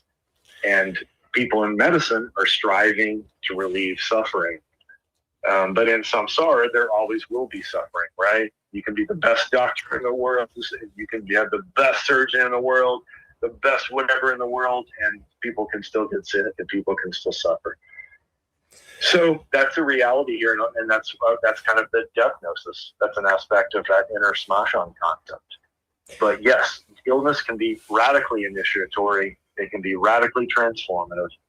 And that's a really powerful example. I remember a story that really affected me when I was a young man and studying Chinese medicine. And I was in China, and I met a doctor who was really just obsessed with psoriasis and eczema. Oh, wow. And this would, that's a huge issue, right? Of course. But he was hyper-focused on this. And that was very odd at the time. Everybody else was hyper-focused on other things. And I remember talking with him, and he had some really interesting ways of treating this with herbal medicine. And I was like, this is really interesting what you're doing here. And we became good friends, and we started talking, and he shared a lot of ideas with me. And I remember asking him one time, he asked me over to eat, which is a very intimate thing to eat with someone in China. And I said, if you don't mind me asking, how did you get so obsessed with psoriasis and eczema? And he got very quiet, and he said, I had a patient who was a 17-year-old boy who had just the most severe eczema I had ever seen since he was a baby. It covered his entire body. And he killed himself because of it.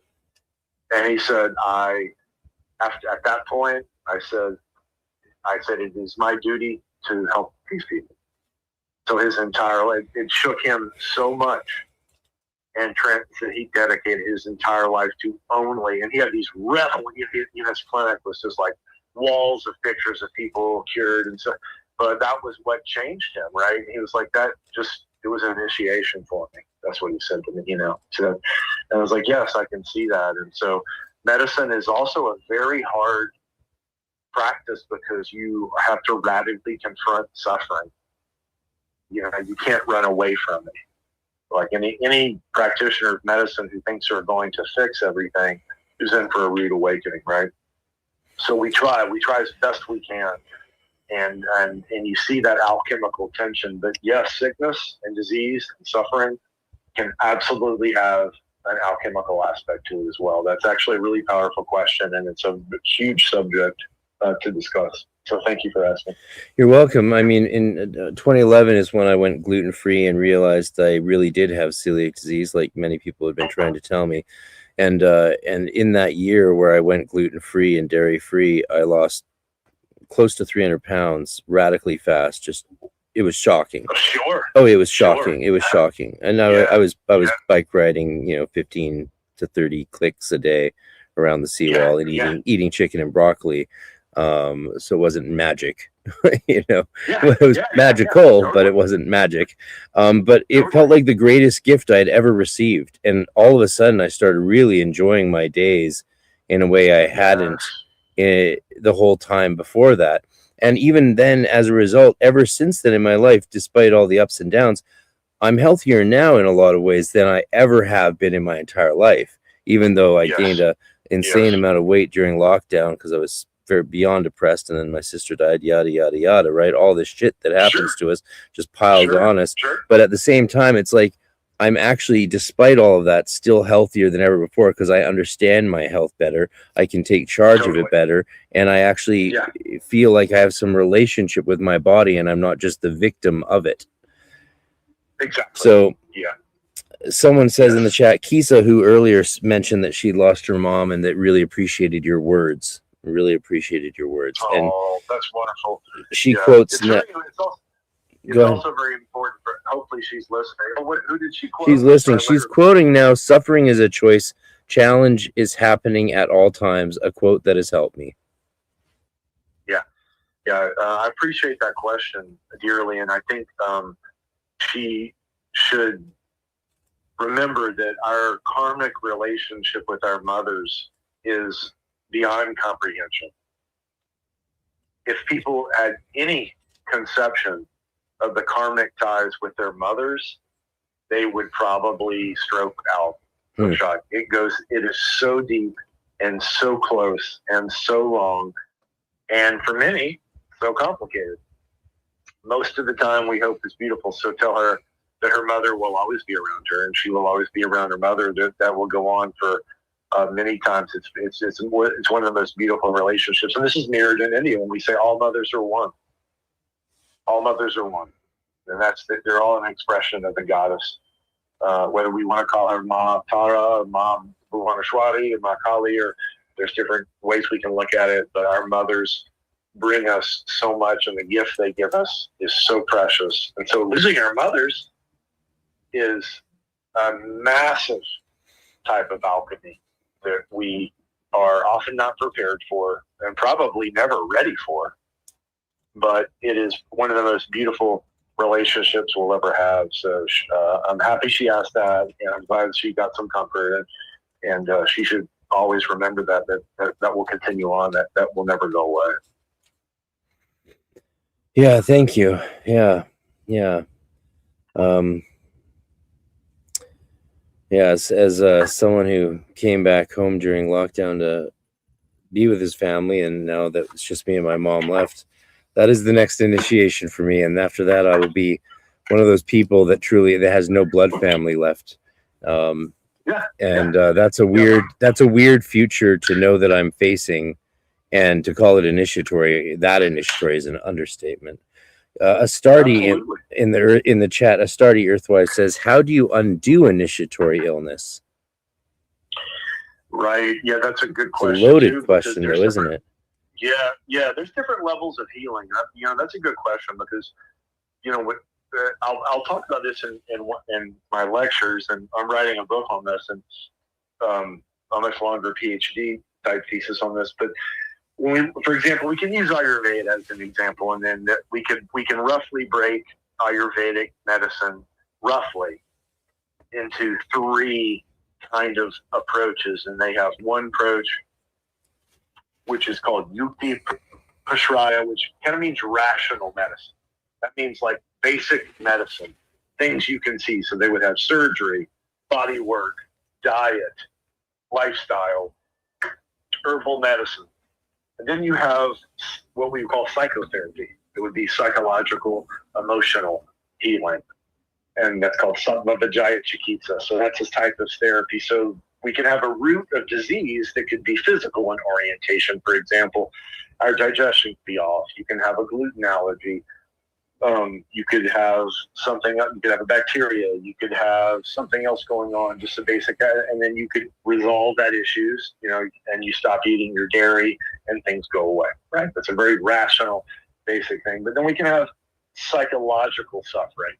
We could have something which psychologically we feel, whether now, of course, the word would be trauma, right? But it could also just be any type of perception or something that happened to us, and we perceived it psychologically, and we could not digest it.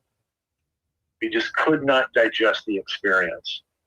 And that causes a lot of psychological and emotional harm and damage and stagnation. And so some illness is rooted just in that.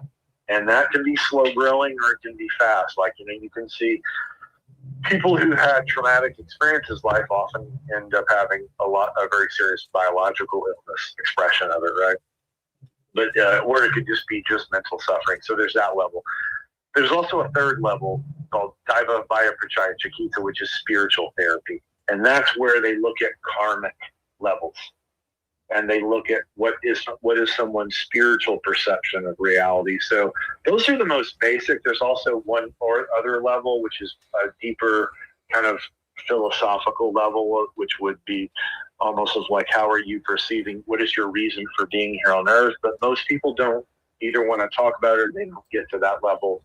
They just want their other stuff going. But the spiritual or the psychological or the physical, they're really neat when we break them up. Sometimes they're all kind of cross-pollinating, right? But unfortunately, a lot of people don't look at that. They don't see, is my physical suffering due to a psychological experience, or is my psychological experience due to a physical situation, right? Or is it a spirit? It goes both ways. It's not just one or the other. Or is it a spiritual emptiness?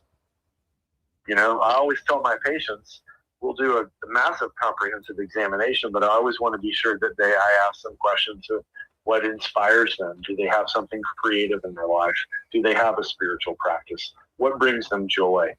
What brings them happiness? All these different things, because all that feeds into our life. And so looking at finding the true root of disease can be a spiritual journey for sure.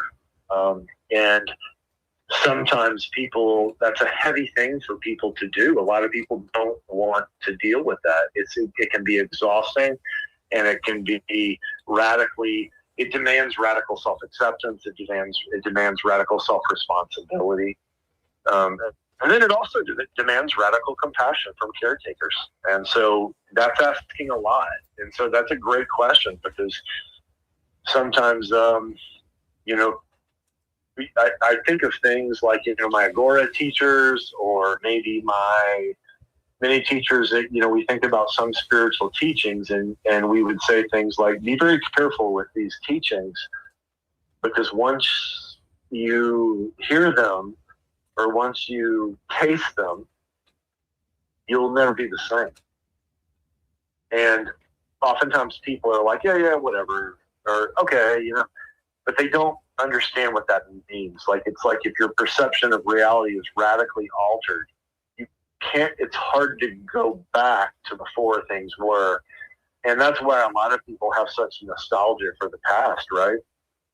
Because they want to go back to when there was a time before. We use these terms like innocence or something like that. And in desert meditations, I call this Gnostic nostalgia. We want to be able to look back into our past and extract gold from it.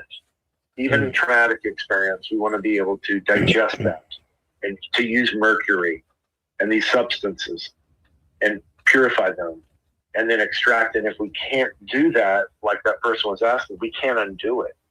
It becomes the Sanskrit word for this is granthi, a granthi, or a knot.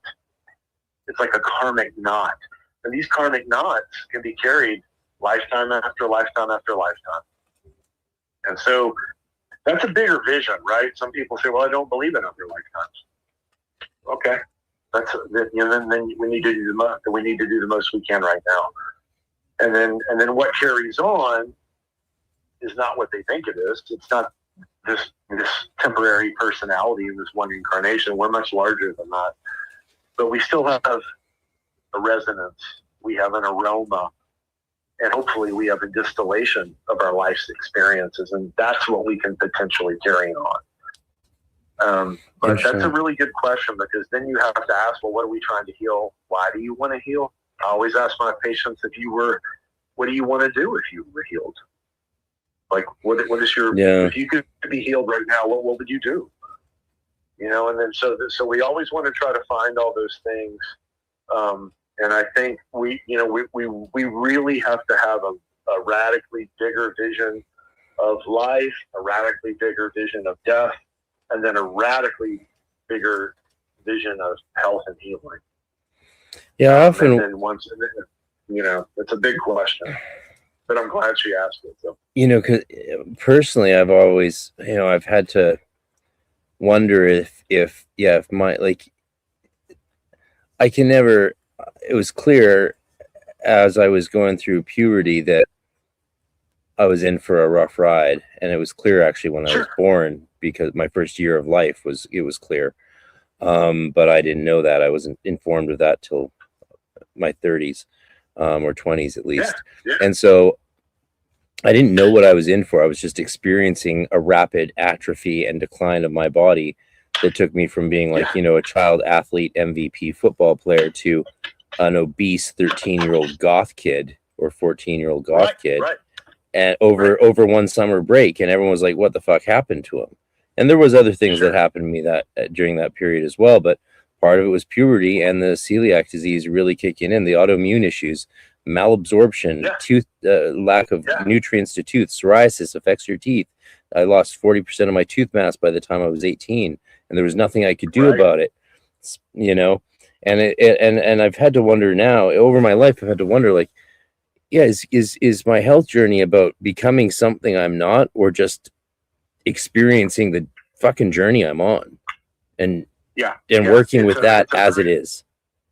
Yeah, that's a very alchemical question, and that question that you just asked shows great maturation, and it shows a much higher level of Agni than just being mad.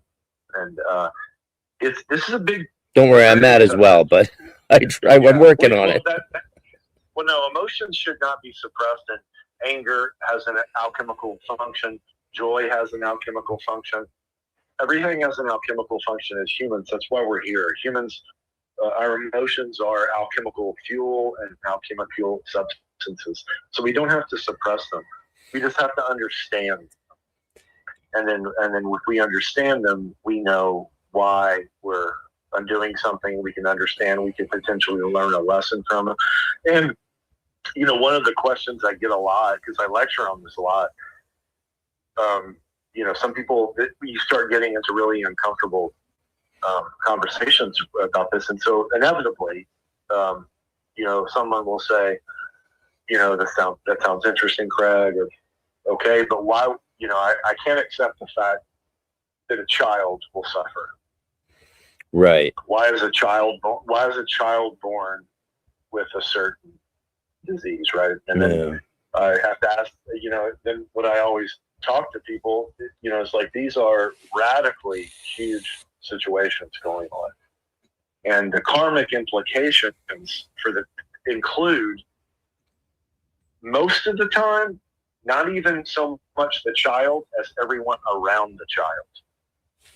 And also the doctors treating that child. They're transformed.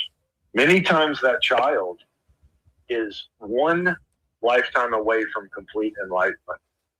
One lifetime, 6 years away from radical transformation. And all they need is another little teaspoon of sugar. And they're gone. They're gone. But everybody else needs a lot. And so many times in those situations, those souls will say, I only need a little bit, but these other people need a lot, and I'm willing to help them. I'm willing to work with this. So we're talking about radical expansion of understanding of time, lifetimes, what karma is, what compassion is, what alchemical working together is. It's really a powerful concept to talk about. And a lot of people struggle with this because they have very limited understandings of time, or maybe they just think this is it. This is one thing. This is it. This is it. And so, but from Eastern concepts, it's so much larger than people can even comprehend. You know, and we see this now with, you know, just basic concepts in quantum physics. So there's, you know, 14 alternate realities you're in right now at the same time. Yeah. Yeah. You know, and so people think, okay, well, you're like, no, that's what they're talking about. You know, it really is like people think, man, that dream last night was crazy. It seems so real. Well, sometimes you wake up in the day and you think that you did something. Yeah. Right. But you just dreamed it. And that's really weird because you're like, you just feel like, but it's part of the same memory bank as the stuff you did last night. But and it's just a part of your day now. It's like, oh yeah, that happened. It's like, no, that was a fever dream. That was a dream. So medicine and healing and sickness and disease and transformation and is very, very potent karmic experiences for everyone around it, everyone that satellites around it, the person in it. It's a big picture thing. And there's a larger, you know, I recently met someone. It was a very strange encounter. They were going up near my office. They were carrying a bunch of boxes. I said, let me help you. And then we got into their office space, and I said, oh, these pictures you have here are just breathtaking. And they were like, well, thank you. You know, these pictures are from my daughter. One when she was young, one when she was older. And I said, these look exactly like Rudolf Steiner paintings. Wow. And he said, my daughter is a Waldorf teacher. Oh wow. And I said, makes sense. I said, these Very are incredible, cool. You know. And he goes, oh, you know who Rudolf Steiner is? And I said, oh yes, you know. And then I said, do you like believe Rudolf Steiner, or you just? And he was like, no, our whole family was raised in it. My daughter was raised as a child. And I said, well, we started talking, and I said, well, you know, Rudolf Steiner, in many of his lectures, when he was speaking to doctors, would say, 500 years from now, many people in this room are going to come back with me to work on medical things together. And now you're here studying these things. We're talking about anthroposophic medicine.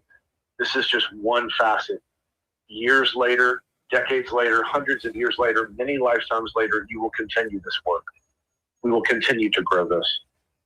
And so that was just Rudolf Steiner. That's just a very contemporary, European occult understanding of medicine and healing and karma. But he was deeply influenced, of course, by ideas from India, but that's exactly the same thing. So these are vast concepts. And sometimes people sit down, they're like, well, I was just worried about like next week, or I was just stressing out about what's going to happen tonight, but I didn't really think that this game was changing, larger. So it's a big expansion of our conception of time, our conception of our life, our conception of why we're here, what we're doing. It should be liberating, right? It should be expansive. It's like when Ramana Maharshi was dying in his ashram, everyone was so sad, right? And he was like, listen, this is karmic, this problem I have. You can bring any doctor you want. You can bring in an Ayurvedic doctor. You can bring in a homeopathic doctor. You can bring in an allopathic doctor. You can let them come. But this is karma. And they were like, okay. They said, okay. And he was like, I don't care. When I'm here for this certain amount of time. When I leave this body, you don't understand. He was talking to him. He goes, you don't understand. When I leave this, I'm everywhere. I'm going to be everywhere when I leave this body. I will be with you closer than you can even imagine. And, they were like, what? They just didn't, they were like, we just want you here right now like you are. And he's like, no, you don't get it. And so that's why oftentimes Ramana, when people would say that he would disappear, people would say he literally disappeared in front of him. Wow. And there was just a light. And then he came back and he smiled. He was trying to say, look, I'm everything. And so I'm everywhere. Of course, after he passed, they saw lights all around the mountain, the Runchala flying around. And then people, of course, there was translocation stories. He appeared to me here at the same time he appeared to me there. He was, we hear all these stories. And so it's a radical, larger conception of both what we're doing in this reality, what we're doing in other realities. But it doesn't make it any easier because we love our mothers, we love our friends, we love our dogs, we love our life. And there's a concept called abhinavesha in Sanskrit and yoga, and that's a key part of one of my talks, and that is the fear of death. It's programmed into our human body. Everyone has abhinavesha. Even the greatest yogis, they say, everyone has it. It's just a switch in the physical incarnation that does not want to die. So just know this, get over it, and don't beat yourself up about it. It's like this is built. Your body's supposed to go, right? It's like a fighter and a boxer. How many times have you seen boxing movies? They just keep going. They just keep going. They're going to get up. They're going to get there. The body is programmed to keep going. Yeah. That's regardless of what. So that's inherent. It's just built into us, and that's what you even learn in fighting and martial arts. You're like, you don't get over fear. You just understand it. And you just see what it is, and then like same thing with death, same thing with our lives, and these concepts are very interesting to talk about, but then we have to live it. Yeah. Then you're experiencing, and that's the very beautiful reality, and that's what Tantra is. Tantra is about our embodied life. We don't run from it. We don't try to escape it. We don't try to fake it. We don't try to deny it. It's right here. This is it, right here. It is, like I always say, it's like it's like the Sopranos, Paulie. It is what it is. This is it. It is what it is. Yeah. Wait. It is what it is. You have to accept that, and there's a gold in that, and you have to find it. So many of these traditions offer opportunities for us to cultivate this, to work with this, and so these are big questions. And I think, the fact that she asked that question is a great sign. The fact that you asked that question, it's a sign of that someone's looking deeper, someone's thinking deeper. It's very important to do that and to have these discussions and these are the kind of discussions that a lot of people don't like to have. Remember, that's what I mentioned. This is the discussions that in all those studies, the physician's assistants, the doctors, the nurses said, yeah, okay, we'll acknowledge it, but I don't want to deal with it. Yeah. And also, I don't know how. Yeah. What am I supposed to say? What am I supposed to say to this person? Quick, call the chaplain. I don't know what to do. You know, and the chaplain comes in, and of course the chaplain in most cases is only Christian. Yeah, it's so funny, man, because when I went to seminary 25 years ago to study this stuff, everyone told me in 20 years from now, by the time we're at today, there'll be no use for religion or spirituality in culture. No one will talk about religion anymore. No one will be focused on it. And look at us today, like 25 years later. I think we're still talking about religion a little bit, just a little. It might even be influencing global politics for all we know, or everything. Yeah. Like, I mean, I was talking to a friend of mine, and you know, I was helping to develop a Hindu chaplaincy program for an organization. Cool. Because they have Buddhist chaplains, they have of course Christian chaplains, and so a lot of Hindus want a Hindu chaplain. And one of my friends he's a doctor, a Western medical doctor, and he was like, I don't get it, you know, like what? And I was like, listen, you know, there's a lot of concepts in India that have to do. And I said, for example, you know, I gave him examples. I said, you know, I'll give you two examples. One, you know, when a devoted Hindu is sick, they don't want to be drugged. If they're close to death, they do not want to be given morphine. They do not want to be put to quote, make them comfortable, because they say, I'm going to lose my chance to remember Krishna. I'm going to lose my chance to remember Kali. Oh man, I cannot take this. And I remember one of my dear teachers in the hospital said to me, you cannot let me die in this hospital. You do not understand what will happen if you let me. Dude, look how you let me die in this hospital. The way we treat old people and put them in the homes and separate wives from their husbands because they're senile to put them in a home. My first pastoral care call in my last year of seminary, and I'm going to be honest. I was at that time, you know, I was Golden Dawn adept, training people, teaching people. I was shit at pastoral care. I was in my early mid-20s. Of course, I didn't know what to say to an old woman in her apartment, sitting there with her over tea, when she's saying, "Oh, I haven't seen my husband for more than like half an hour a week because he's in a home, and I miss him, and I'm all alone now, and I don't know what to do." It's like, what are we doing? And she's got no other family around, even though she has tons of family. It makes no sense anymore. And you know, can we get dark a little? Oh yeah. Okay. Oh yeah. Yeah. I'm looking at your fabulous picture in front of your door on this of you enrobed in front of your door, and you know, I meditated on this image the other night. Actually, I was medicating the pain in my fingers and psoriasis, and so I drifted into a meditation on this image, and I loved the contrasts of the typical American doorway and wall, right? Not some old European brick one, not some ancient Hindu temple, just a typical home like most of us grew up in North America.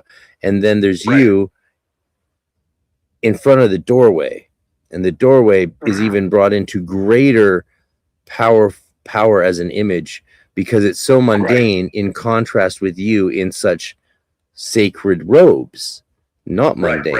And the contrast is potent. And then of course you have Lord Ganesh just hiding over your shoulder next to some red flowers, and it's just so potent.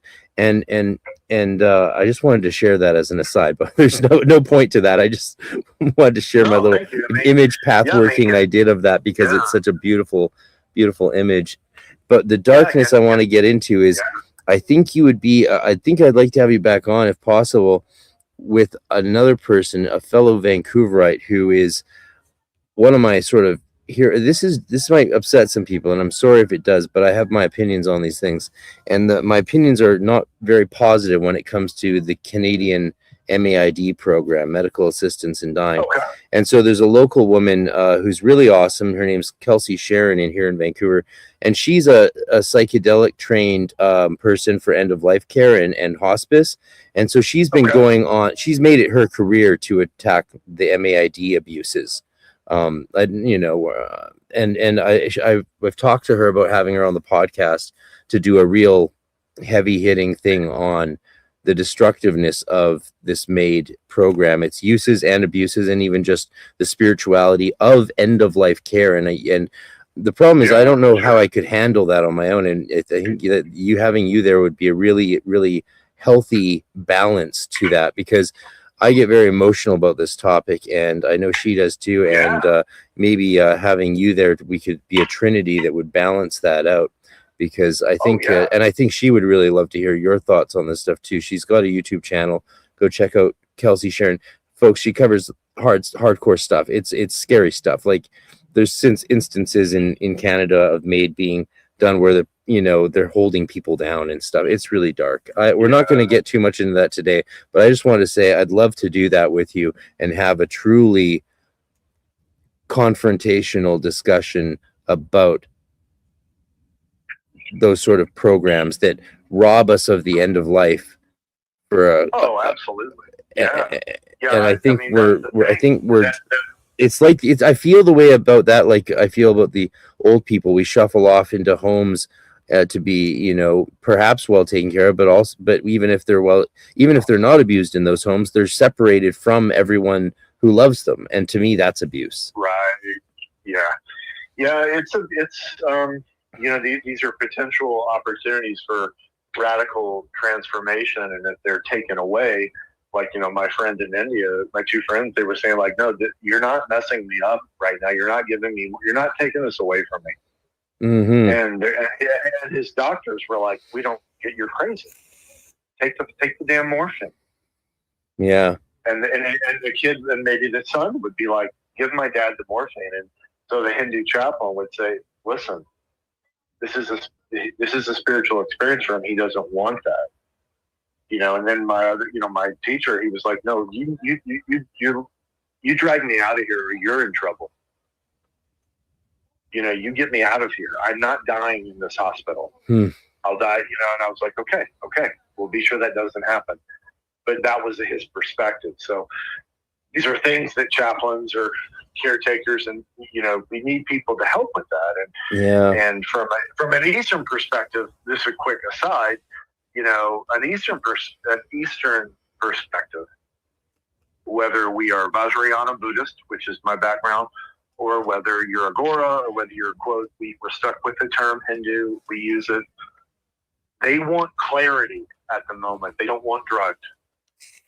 They don't want psychedelic. They don't want ketamine. They don't want cannabis. They want nothing.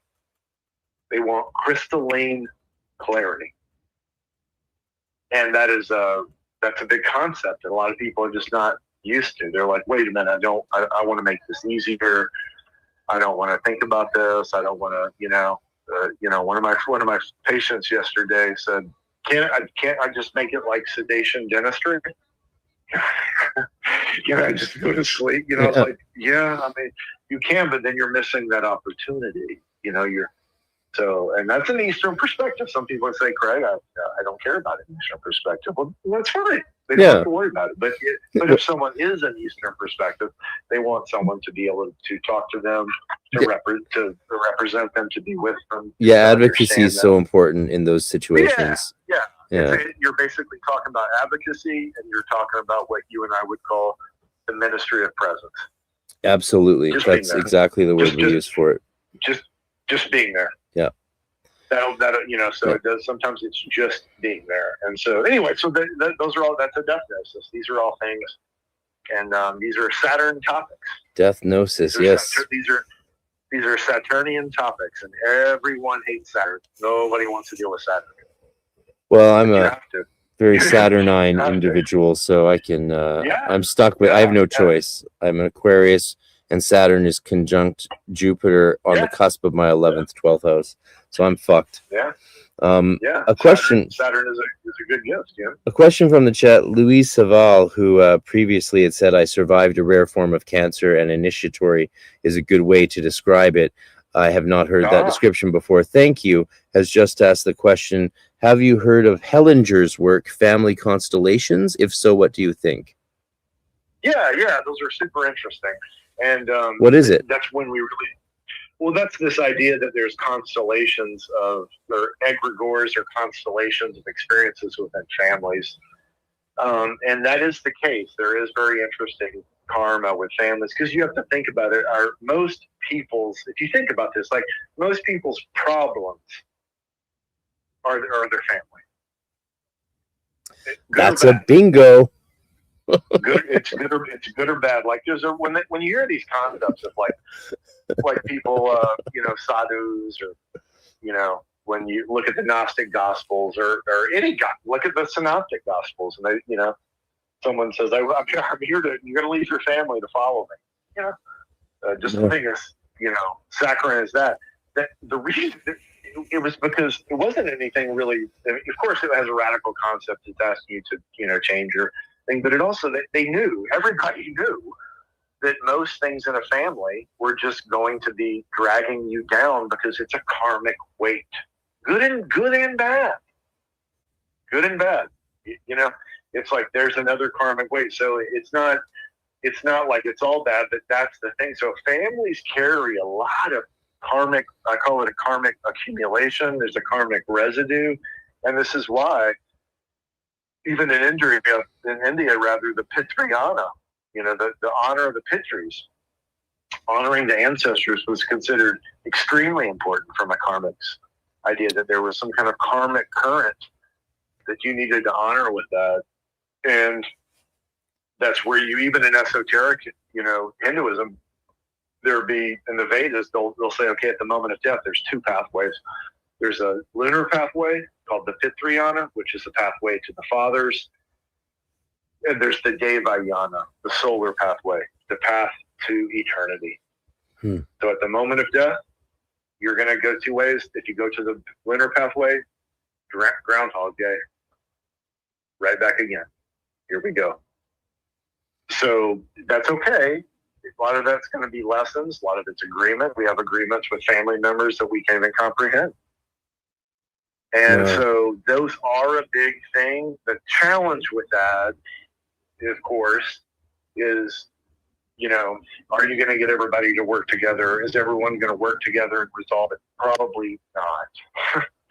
So that kind of sums up samsara. Anytime someone says to me, like, what is samsara? That seems so negative.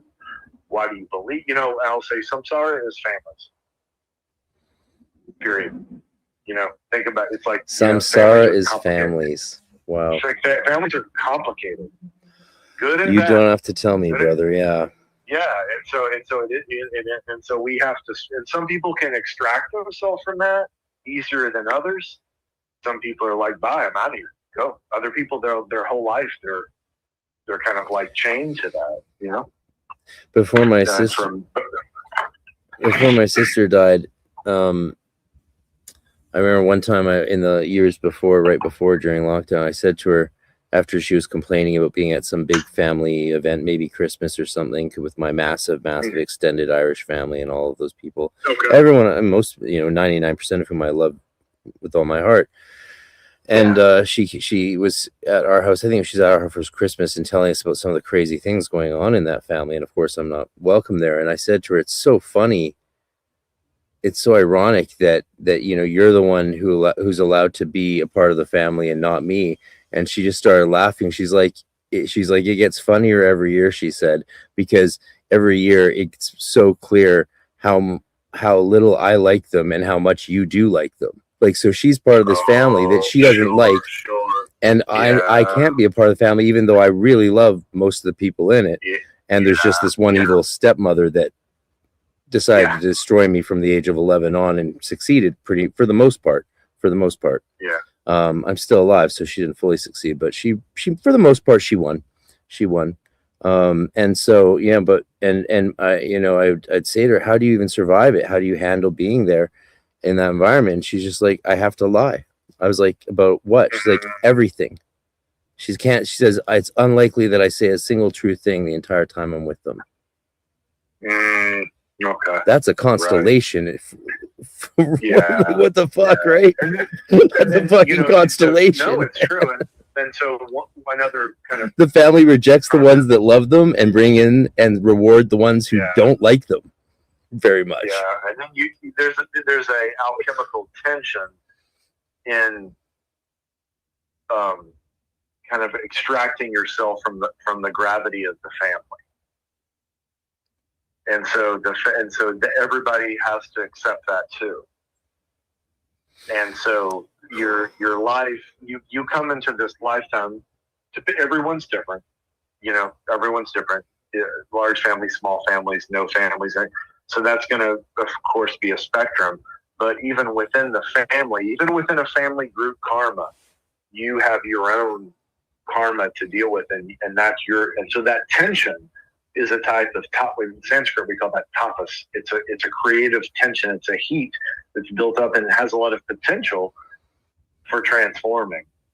And then it's like an orbit. Like, you orbit the family. There's a weight of a planet, right? And the planet, depending on how much that planet has, the orbit's going to be, you can break away from the orbit or you get caught in the orbit. And so there's a lot of alchemical tension in that about how someone can leave the family and be okay, not leave the family and be okay, leave the family and still be connected. Not so there's a whole spectrum of that. So that is an alchemical atmosphere of the family. But that's a very unique part of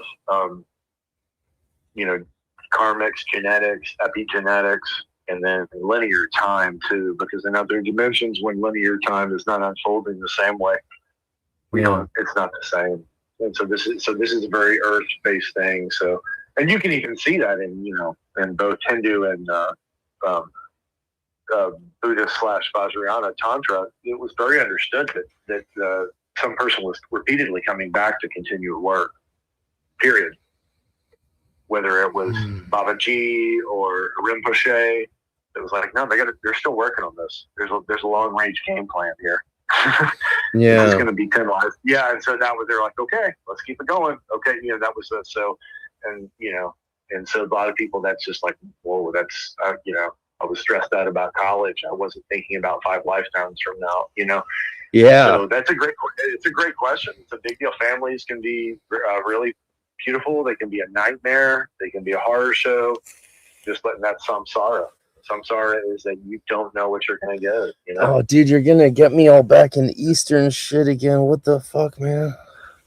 But that's what that's something we can hopefully use. But a lot of it's gonna be, each person's different on how they're able to handle that.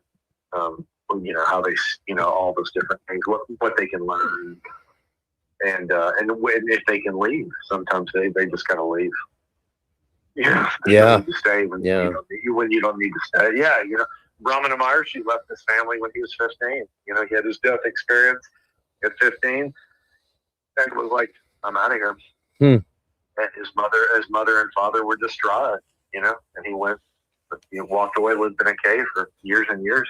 Wow. And then finally, his mother showed up, and he wrote his mother a note and said, this is karma. And then eventually when he started his ashram, he said, they were like, your mother's still freaking out. He's like, well, give her a room. But, I'm on somewhere else now. Crazy. So even Ramana Maharshi had family problems. Wow. I want to be like, listen, you're not unique.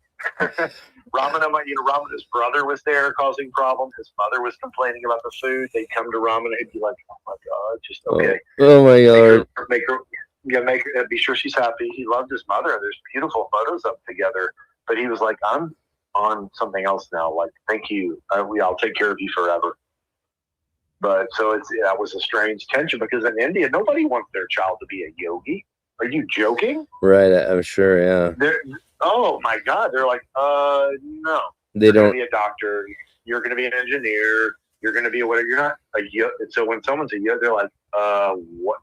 So they have the same tension, because India is very much a very family positive. They're very life affirming society, despite what people think. And so they're like, I don't want you to be an Aghora.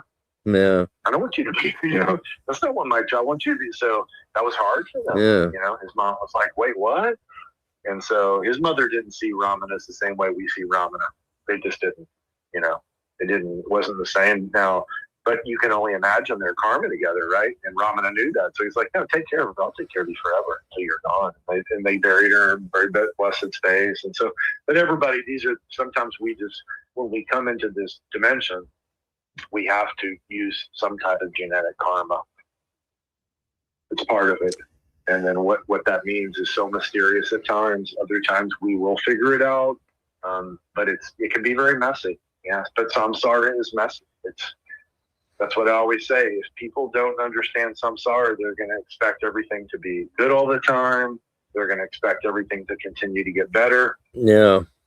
And it's just, unfortunately, this dimension that's not always guaranteed. It can happen sometimes, but sometimes not. Yeah. So it's very interesting. So.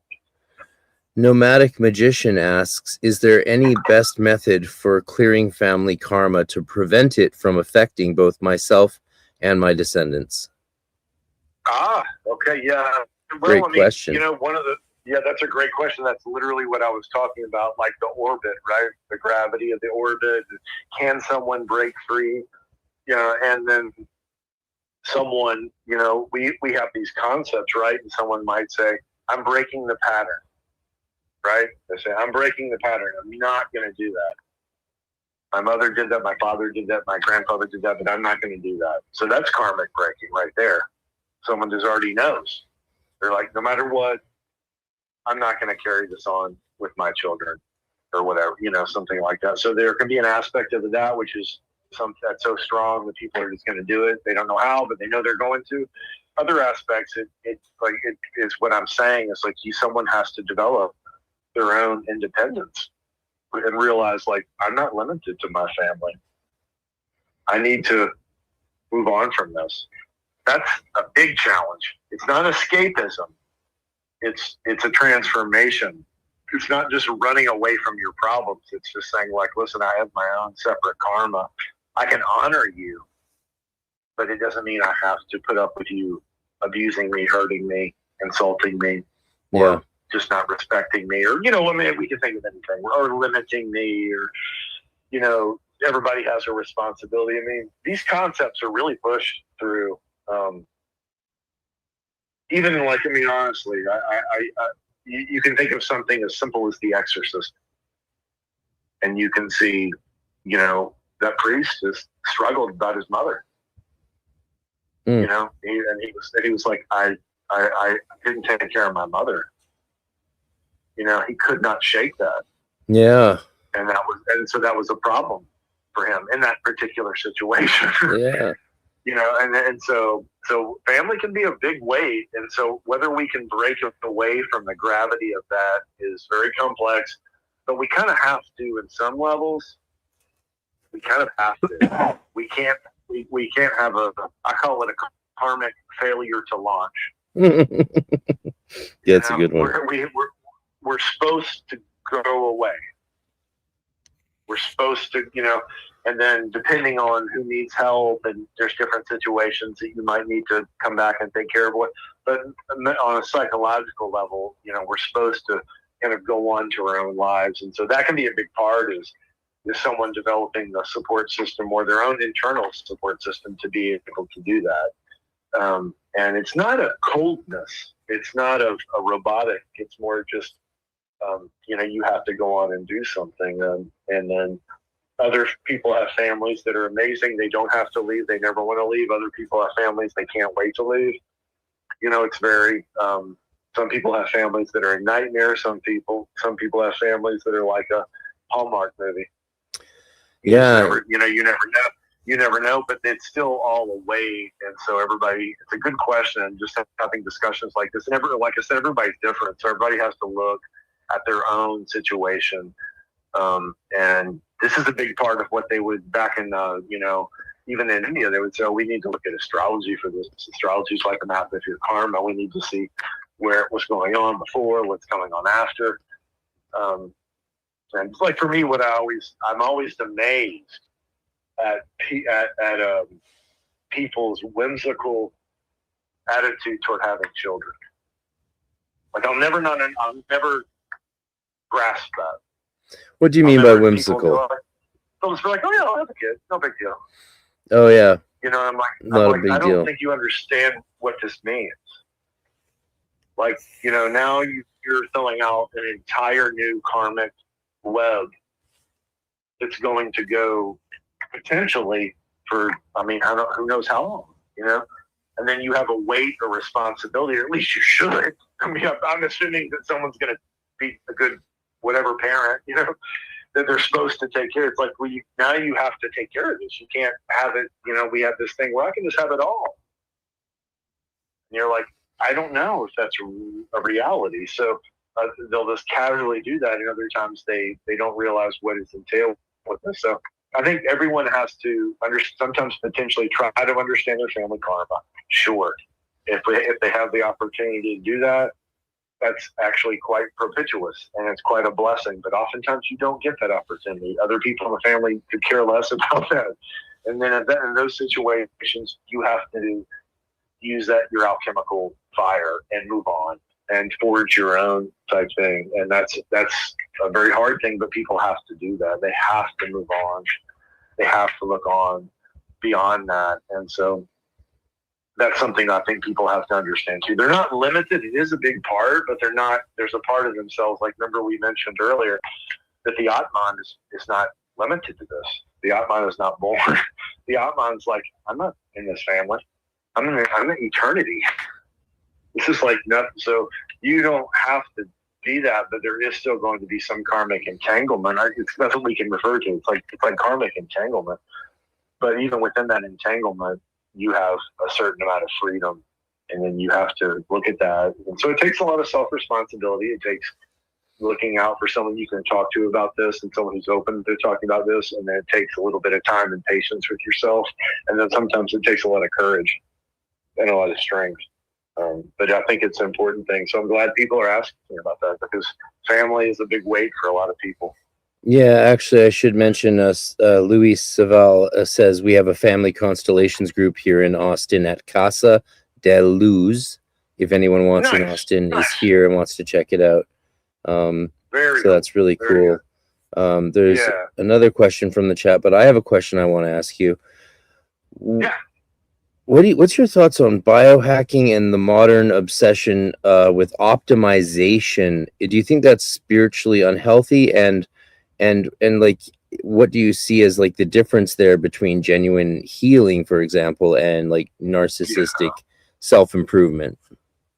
Yeah, I mean that's the big balancing act right there, right? I mean, Ayurveda always had Rahasya. We call it in Sanskrit. We say Rahasya therapies, rejuvenation therapies.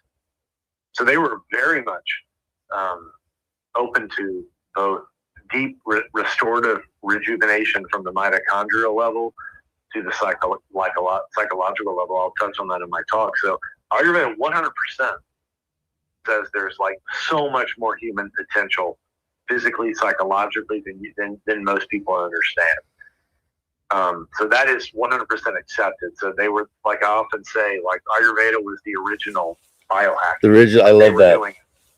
They were doing. I mean, Shavan Prash. Most people who know Ayurveda might be familiar with the famous formula Shavan Prash, which is like a restorative jam. It's like a jam with ghee and honey and like 50 herbs. And that just, so Ayurveda has many stories and mythologies from like why something was created. And that story was about a young woman who bumped into a meditating yogi who was hundreds of years old in the forest, and she was said, "Oh well, whoever I bumped into has to have a child with me." And so the old yogi was like, "Why did you bother me? I've been in meditation for 100 years or 200 years now, and you've ruined my samadhi state." And she was like, "I'm sorry, Shiva says the next person I bump into, you have to have a child with me." He was like, "I'm 300 years old. I can't give you a child. I have no sexual vitality. I'm old. I'm decrepit." And they said, well, you have to figure out, there's doctors who will figure out formulas for this. So they said, oh, they made Chyavanprash, and he took the Chyavanprash, and then he was able to sire a child. So Ayurveda understood that. Even the you'll see in Ayurveda, they have a system of a style or a limb of their medicine called Vajikarana, which means they sometimes translate it as sexual rejuvenation. But what it really means is fertility. It was being able to create healthy children for old people. So they saw that, hey, there's certain things you can do to rejuvenate mitochondrial health, cellular health. So that's okay. Some of it is an echo of our fear of death, obviously. People think, I want to live eternally. I want to live young eternally. I don't want to die. Sure, there's always going to be a shadow of that. And like you said, what point is that is either selfishness or fear of death or just narcissism, And so that is a big question, and I have a good friend who is a plastic surgeon, and it's mind-boggling what he can do. He's the most fascinating medical friend I have, which is funny, right? You'd think my fascinating medical friends would be good. And I'll see some of the things he can do. I'm like, he's like, I don't know. I didn't plan on this. I was just good at it. And, he was like, I don't know. It just turned out. And he's like, but he's like, I am really picky about, like, I want to talk to these people. I want to ask, why are you doing this? Why do you want this? What does it mean to you? And we have these intensive conversations like, that's interesting. He's like, yeah, some people are liberated by this. He'll be like, and he goes, and other people, never enough. It's always something more. And he goes, and that breaks my heart. And he's like, so I'm stuck with this situation here. And so I'm like, dude, that's a good, interesting thing. So I think biohacking, self-transformation, this idea of staying youthful, some of it is a death fear, of course. But sometimes it is just a desire to remain vital so that you can continue to do things into your old age that you enjoy. Right? I think we have a very sad attitude about aging in this world. Most people are like, oh, well, when you get this age, you can't do this, or oh, it must be nice to be able to do this. And so that's sad, because a lot of that is, some of it is, a lot of it is just limitations on what you believe, and we want to have vitality of whatever that means, as long as we can. That's not narcissistic. That's actually just kind of like, that's the whole idea of Ayurveda. They're like, oh, Dhanvantari, an incarnation of Vishnu, appeared with Rasayana therapies to help people live longer so they could fulfill their karma. You know who ironic? Sorry, I didn't mean to cut you off. No, go on. Oh, no, go on. Well, you know who ironically I think has done actually a lot of, done us all a lot of service in that area as far as what old people can do, to put it bluntly, is actually the 20th century rock star. Because the famous line in Almost Famous, said by Jimmy Fallon in a beard, is, you're not going to see Mick Jagger out there at 50 years old trying to be a rock star. Ha ha ha. Fast forward. These guys are playing till they drop. We just lost the great guitarist, one of the greatest and one of my favorite guitarists of all time. He was in the Yardbirds. What's his name? He played with Hollywood Vampires and Depp. I'm brain farting. You guys know. Beck. Right. Jeff Beck. And these guys, they're dropping on stage practically, and I love that they're just saying that their response to the world of, oh, you're old, time to retire or chill out, hey, take it easy, their response was, what were you talking? We were never going to do that. Why would you ever think we would stop playing? That was so what you're like, some of that, like that, I'm 65, time to stop rocking. Oh, yeah, that's some of their dharma. Like, some people, that's their dharma. Like, that is what they are here to do. And they're showing us what the physical body can do in old age. Look at Bob Dylan. Isn't he 1,000 years old now? Yeah, and everybody's different, but it's more, I always try to say, like, for me, of course, I, have an extremely active physical lifestyle. I love physical vitality, but I'm more important, I want my mind to be healthy. And so taking care of the mind, taking care of the added, so there's all these different levels. So I think there's what we see now as biohacking can get a bit crazy. What we now see is this kind of obsession with youth. It can be weird, and it can be rooted in a deep fear of death. And so that is true, but not for everyone. I think in general, what we can hope for, and you'll see this in the Upanishads, every major Upanishad will open with a prayer between the teacher and the student. And they'll say, may we be blessed with 100 years to be able to do what we need to do here. Beautiful. And so they saw that, like, please just give us the vitality to do what we need to do. And that was the whole idea about Taoist alchemy. Taoist alchemy is like, no, I'm trying to extend my lifespan. Yeah. To reach higher spiritual pursuit, not to just like sleep with more women, drink more beer. You had crazy samurai doing that too. Like, I'm going to do it all. And they were like, they were pushing the envelope too, but they were like this, they had crazy mystics and stuff. But most people are like, no, I want to live longer so I can fulfill what I came here to do. Yeah. So that's a hard thing for a lot of people. If they're like, well, I feel like I had more to give, right? You hear that all the time with people. If they're like, they feel like, I just feel like it was unfinished. And like that's the root of every haunting, every ghost story, right? Every demon, every monster. Something was left unfulfilled. And I think you can see that in like one of the most beautiful haunting stories. It's not only, of course, India and their ghost stories, but Japan will have horrible hauntings that appear demonic, but they're not.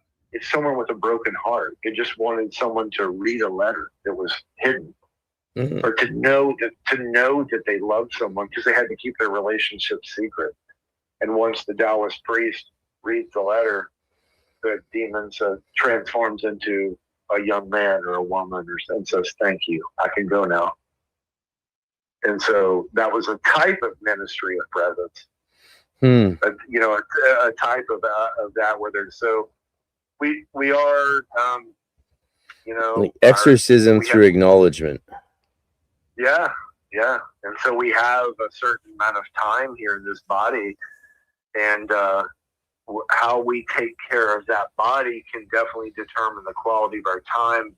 But like you said, it can go really chaotic. It can be where people just think, oh, well, I'm nothing if I don't look this way, or I'm nothing if beauty is only this, or strength is only this. And so then it gets really chaotic. And we can see a lot of people suffering for that, Maybe if I do this, I'll be happy. Maybe if I change this, I'll be happy. And like my friend who's the plastic surgeon says, some people are, some people are not. Yeah. Yeah. And he's like, I try my best to figure that out and tell them, and he goes, most of the time I work real hard, but sometimes, it's not enough, or, so it's a great question. Yeah. But I think there's nothing wrong with wanting to be healthy, wanting to be vital. That's just kind of a natural desire to do what we came here to do, and everybody's life could be different, but everyone should cherish their health. Everyone should cherish their health. Like I told my friend, I run a lot, right? I'm running. I do so much running, and to me, I'm just like grateful. I'm jealous. I can't believe that I can do this. It's a gift, man. I cannot believe that I can do. Like, I never take that for granted. No, man. I'm just like that. So when I help a lot of homeless people, I help a lot of charity medicine, and I'll see people who can't do that. I'm like, man, I have such a hard day. My legs are sore. Who cares? Yeah, I'm like, big deal. You're lucky that you can use them. Yeah, I'm lucky my legs are sore. Yeah. So I think we should cherish our vitality, but we don't have to get addicted to it in the sense of like, well, that's all there is. But like you said, it's a slippery slope. It's a walking a razor's edge for some people. Some people it's never enough. Some people a little's enough. You know, it's like when I was a kid. You know, I thought, oh man, if I just get this guitar amp, I'll never want another amp. Awesome. You know, and I got that amp. I'm like, I want another amp. Yeah. Okay, yeah. Welcome to the welcome to my world. Yeah, I want more guitars. If I just get this one guitar, I want another guitar. Do you still play? So oh yeah, totally. And so I realized, I'm like, oh, that's just life. This is a celebration of life. But you know, you're a kid. You're like, that's all I need. You know, so we can't. That's the thing. But cherishing our health, I think, it could be a positive root of biohacking. Fear of death could be a very unfortunate result of biohacking. It can go either way. Yeah, that's interesting. The desire for health can lead to the fear. That's so interesting. I just incidentally, definitely we have to bring some instruments June 13th in, because we have these I've created 90-minute to 2-hour long dinner and lunch breaks so people have time to hang out and socialize and do stuff. That's wonderful. Yeah.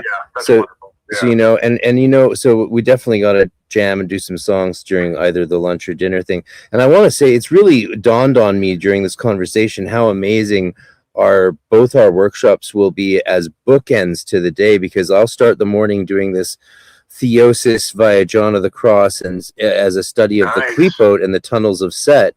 And it will be a whole journey parallel sort of to the approach you'll take then in the evening. And then there in the middle, even though Jason Louv, who's doing his workshop, he's capable of doing Qliphoth or ceremonial magic. He also can do like Eastern stuff as well, but or chaos magic, but he's decided to do a sort of a Sherlock Holmes magical investigation of these Enochian mysteries. So it's going to be such an interesting, we'll have a nice little sort of cerebral but still spiritual afternoon, but in the morning and the evening it'll be bookended by these very let me understate it and say contemplative workshops with you and me. And I'm sure the only problem people will have with our workshops is that they're not long enough. Honestly, I think that will be the case. It has been in the past for me, and I have a feeling that will be the problem on June 13th, is that we just can't go longer, you know, even though it'll be it'll be a big day.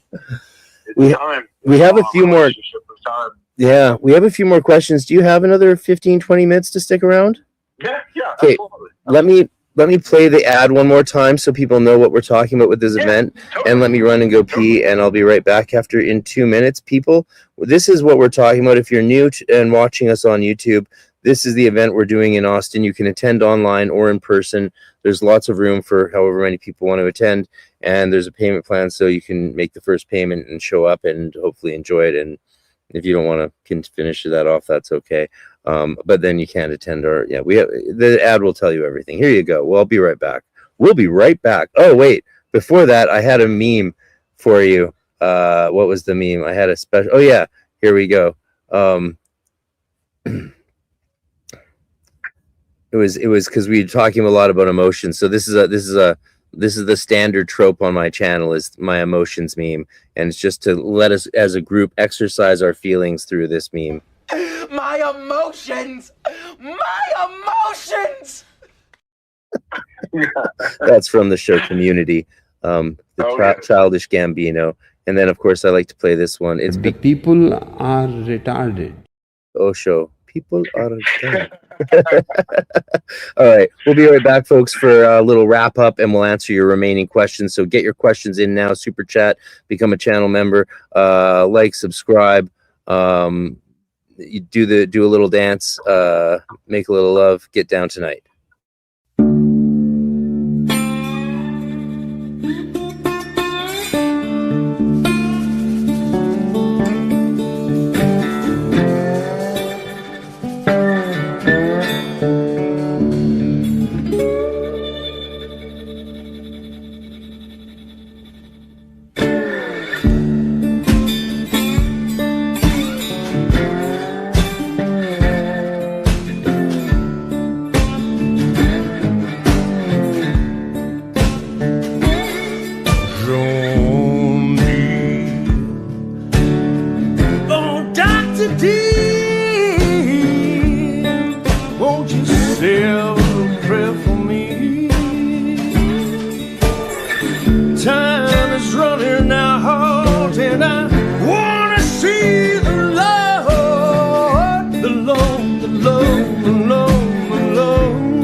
Tonight, tonight, tonight, tonight.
I'm back.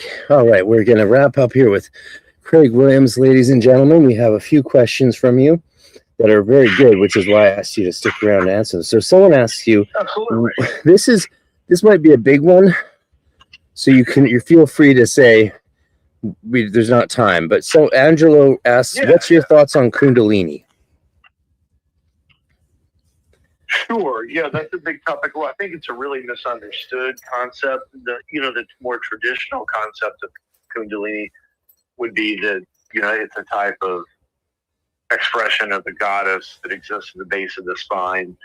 And then depending on the yogic system would be, expressed or risen up among, up the Sushumna through the chakras, which would be a type of radical spiritual enlightenment.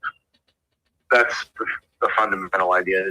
Over time, everything became a Kundalini experience, any heightened experience, any emotional experience. And so then people started to say, like, oh, this weekend I had a Kundalini experience, and I had a Kundalini experience here. And then, of course, then you had modern, more diaspora contemporary things like Kundalini yoga, which was a whole yogi bhajan, completely separate thing, not even anything related. So the word gets thrown around a lot.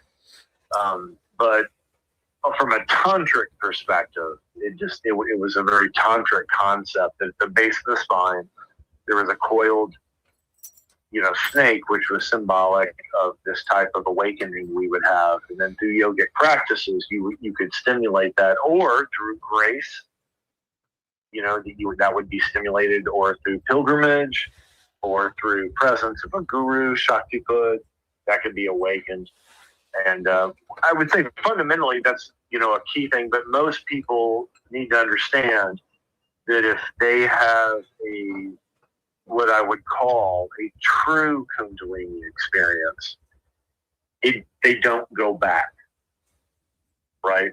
In other words, something happens to them and they're never the same. It's not like, oh, this weekend I had a Kundalini experience and then as I got back, everything went back to normal. That's not Kundalini. Then it wasn't Kundalini. Yeah. Because you can have ecstatic experiences, right? And that's fine. Yeah, totally fine, right? Yeah. And so now a lot of people struggle to express that. And so you'll see these colloquial terms like, oh, that concert was a religious experience, right? Or that was a religious experience. And you kind of know what they're saying, but you're like, no, it's okay. I know what you're saying. It's kind of like if I said, yesterday I ran 15 miles and it was meditative. I kind of know what you mean. It was calming, it was centering, but that's not meditation. That was just you were running a bunch, and So I think we throw terms around a lot. So I tend to look at Kundalini from a tantric perspective, and then it's devotion to the goddess, and the most effective way is through bhakti and through devotion to the goddess, and then it will progressively rise, and then everyone has a certain karmic thing. So that's what I mentioned earlier about the Sanskrit word granthi, which is the Sanskrit word for knot. And so that is an idea that in the Sushumna, in the spinal channel, there is these blocks, there's these knots. And the Kundalini cannot rise unless those knots are loosened or untied. They can be forcefully untied, or they can be slowly untied. And everybody has to have, that depends on someone's Agni, their digestive capability, psychologically, emotionally, physically, because there is a physiological expression of that. And then it also is determined by someone, with Sanskrit word would be adhikara, which means their aptitude, their preparation. Are they ready for this?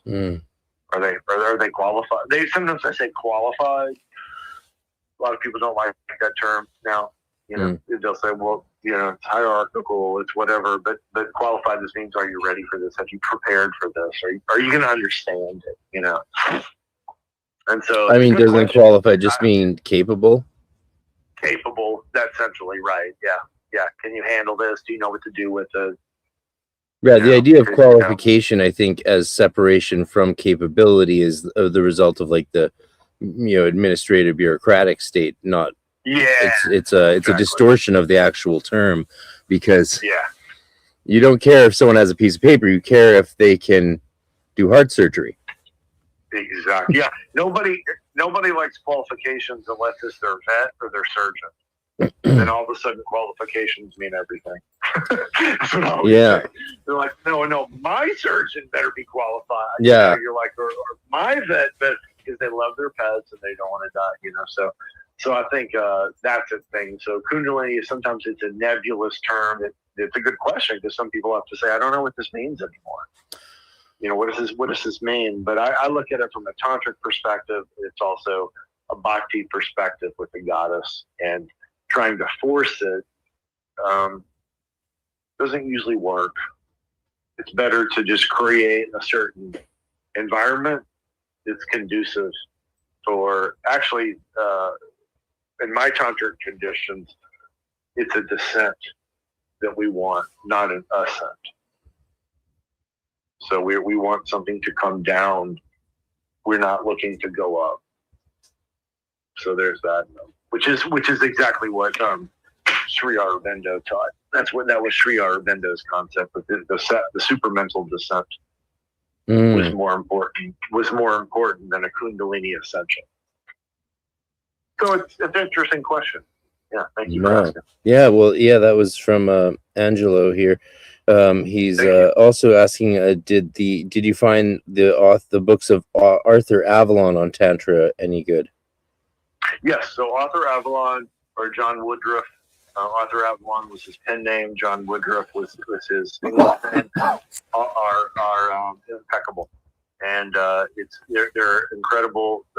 He did some very important work, and they're very good, and they're still around. Imagine that. They're not in limited editions. They're eternally open in paperback. You can get them there. I guess what they call them now, they're public domain.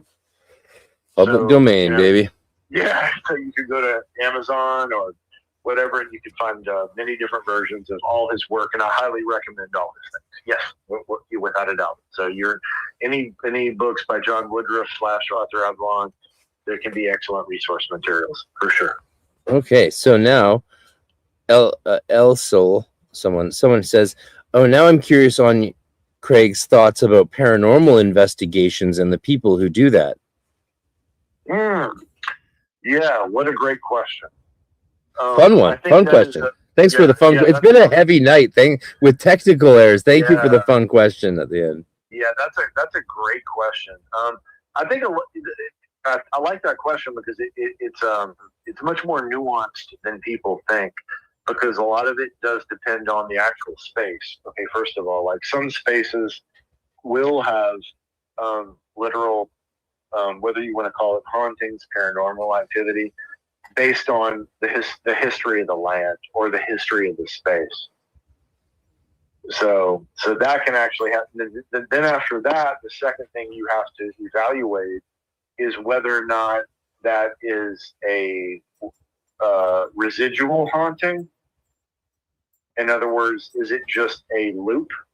Is it just a karmic loop? Or is it a sentient haunting? And so a residual haunting is just like, hey, we're going to go to, I don't know, Savannah, Georgia, or somewhere, and then every night at midnight on the full moon, I see soldiers walking across the field. like an echo. And it's like and it's like a loop, right? Yeah. You just and they don't see you, or they walk through you. It's just a loop. It's just like an imprint. That's just like if something happened that was so either painful, bad's a ridiculous word, but intense, full of emotion, that it kind of like it formed a type of loop on something. So that's just like it's just like a pranic loop. It'll eventually dissipate. You can't communicate with it. It might freak someone out, but oftentimes it's just limited. But other times there could be something happen, and there's actually some type of elemental spirit there. And then, of course, it depends on the people doing it. Like the people have to do that, then you have to have a whole, different energy with that. And I think, unfortunately, now it's kind of out of control because you have this whole thing where the people have these, supposed instruments that measure things. And then, of course, they want to believe things. They want to do things. So I think spaces do exist that do have hauntings and various types of hauntings, but it's not as common as most people think. And that's where, like, oftentimes you see that with, like poltergeist activity, right? It can be really weird. Mm-hmm. Like it's just related to young girls or menstruation cycles or random things. Like it's just unpredictable, weird. Other times it's like, no, there's someone there. I talked to them. They saw me. They did this. Someone killed themselves in this room, and there's different. So it's a wide spectrum. It does exist. Although I do think that most people's conception of ghost is very, let's say, childlike, but it's hyper focused on things that are still really empty and real. Like most are just emptiness. There's nothing there. It's just like a loop. And other times that occasionally you'll go to a space, and then most people know these spaces. Like we even have like very sacred spaces where there's sacred mountains, there's sacred places, and they're geographical, pilgrimage sites, which just have a certain energy to them. And so spaces can have that. And so spaces hold energy, but a lot of times the energy is just the elements. It's ether, air, fire, water, and earth on a subtle level, kind of intermingling like a storm, mm-hmm. right? A storm comes and it goes. No one's going to say it's not real. You're like, that storm is pretty real, but then where did the storm go? It just eventually just dissipates and just goes. But it can be either destructive or comforting or beautiful. So that's a great question, but it depends on the space, particularly, and it depends on the event. And then it can depend on the people involved, But that's the main reason. The reason I like that question is because that's the whole point in these traditions that want people to go do meditative work, ritual work, and horrifying spaces.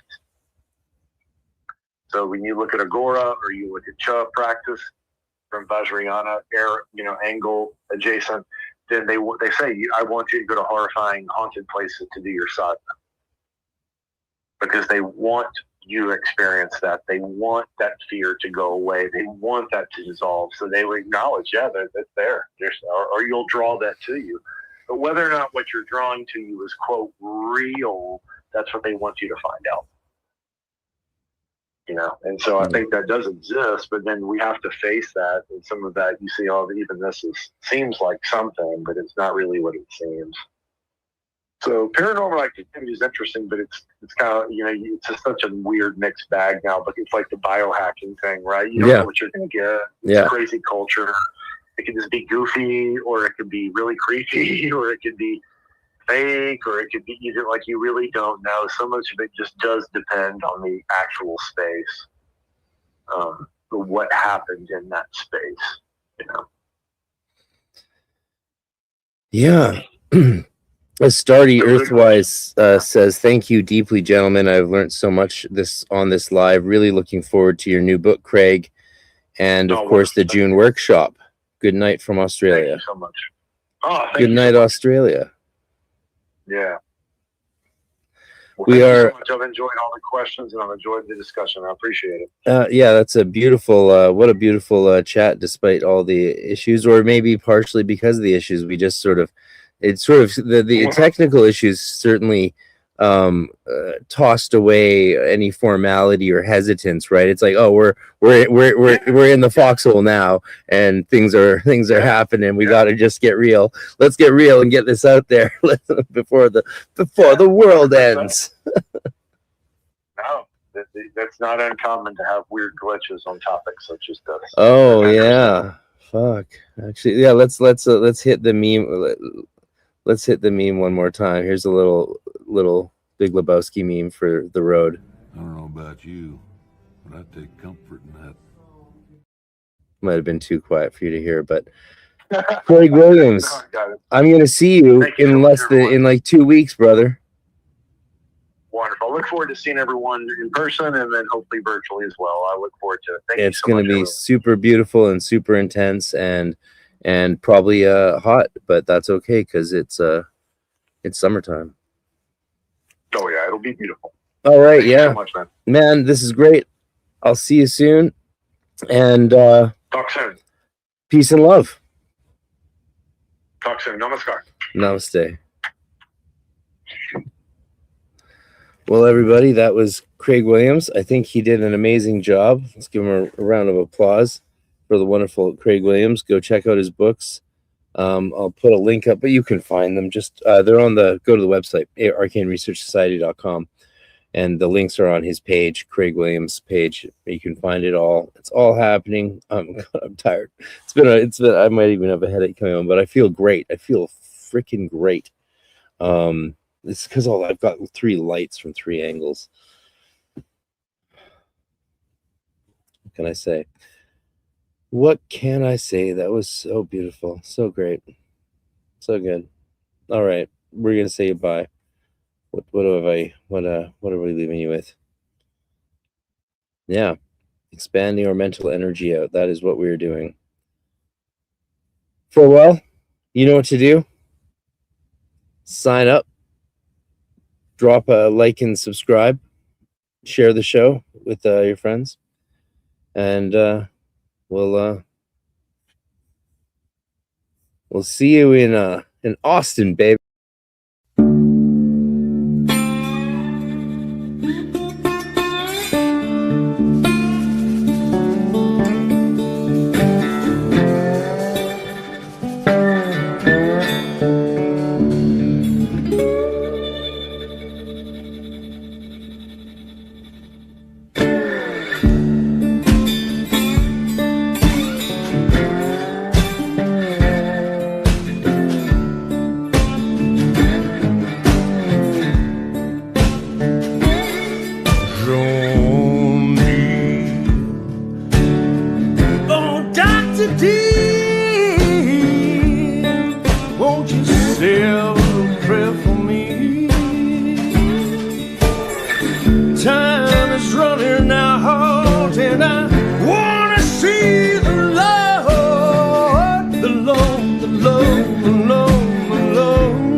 Tonight.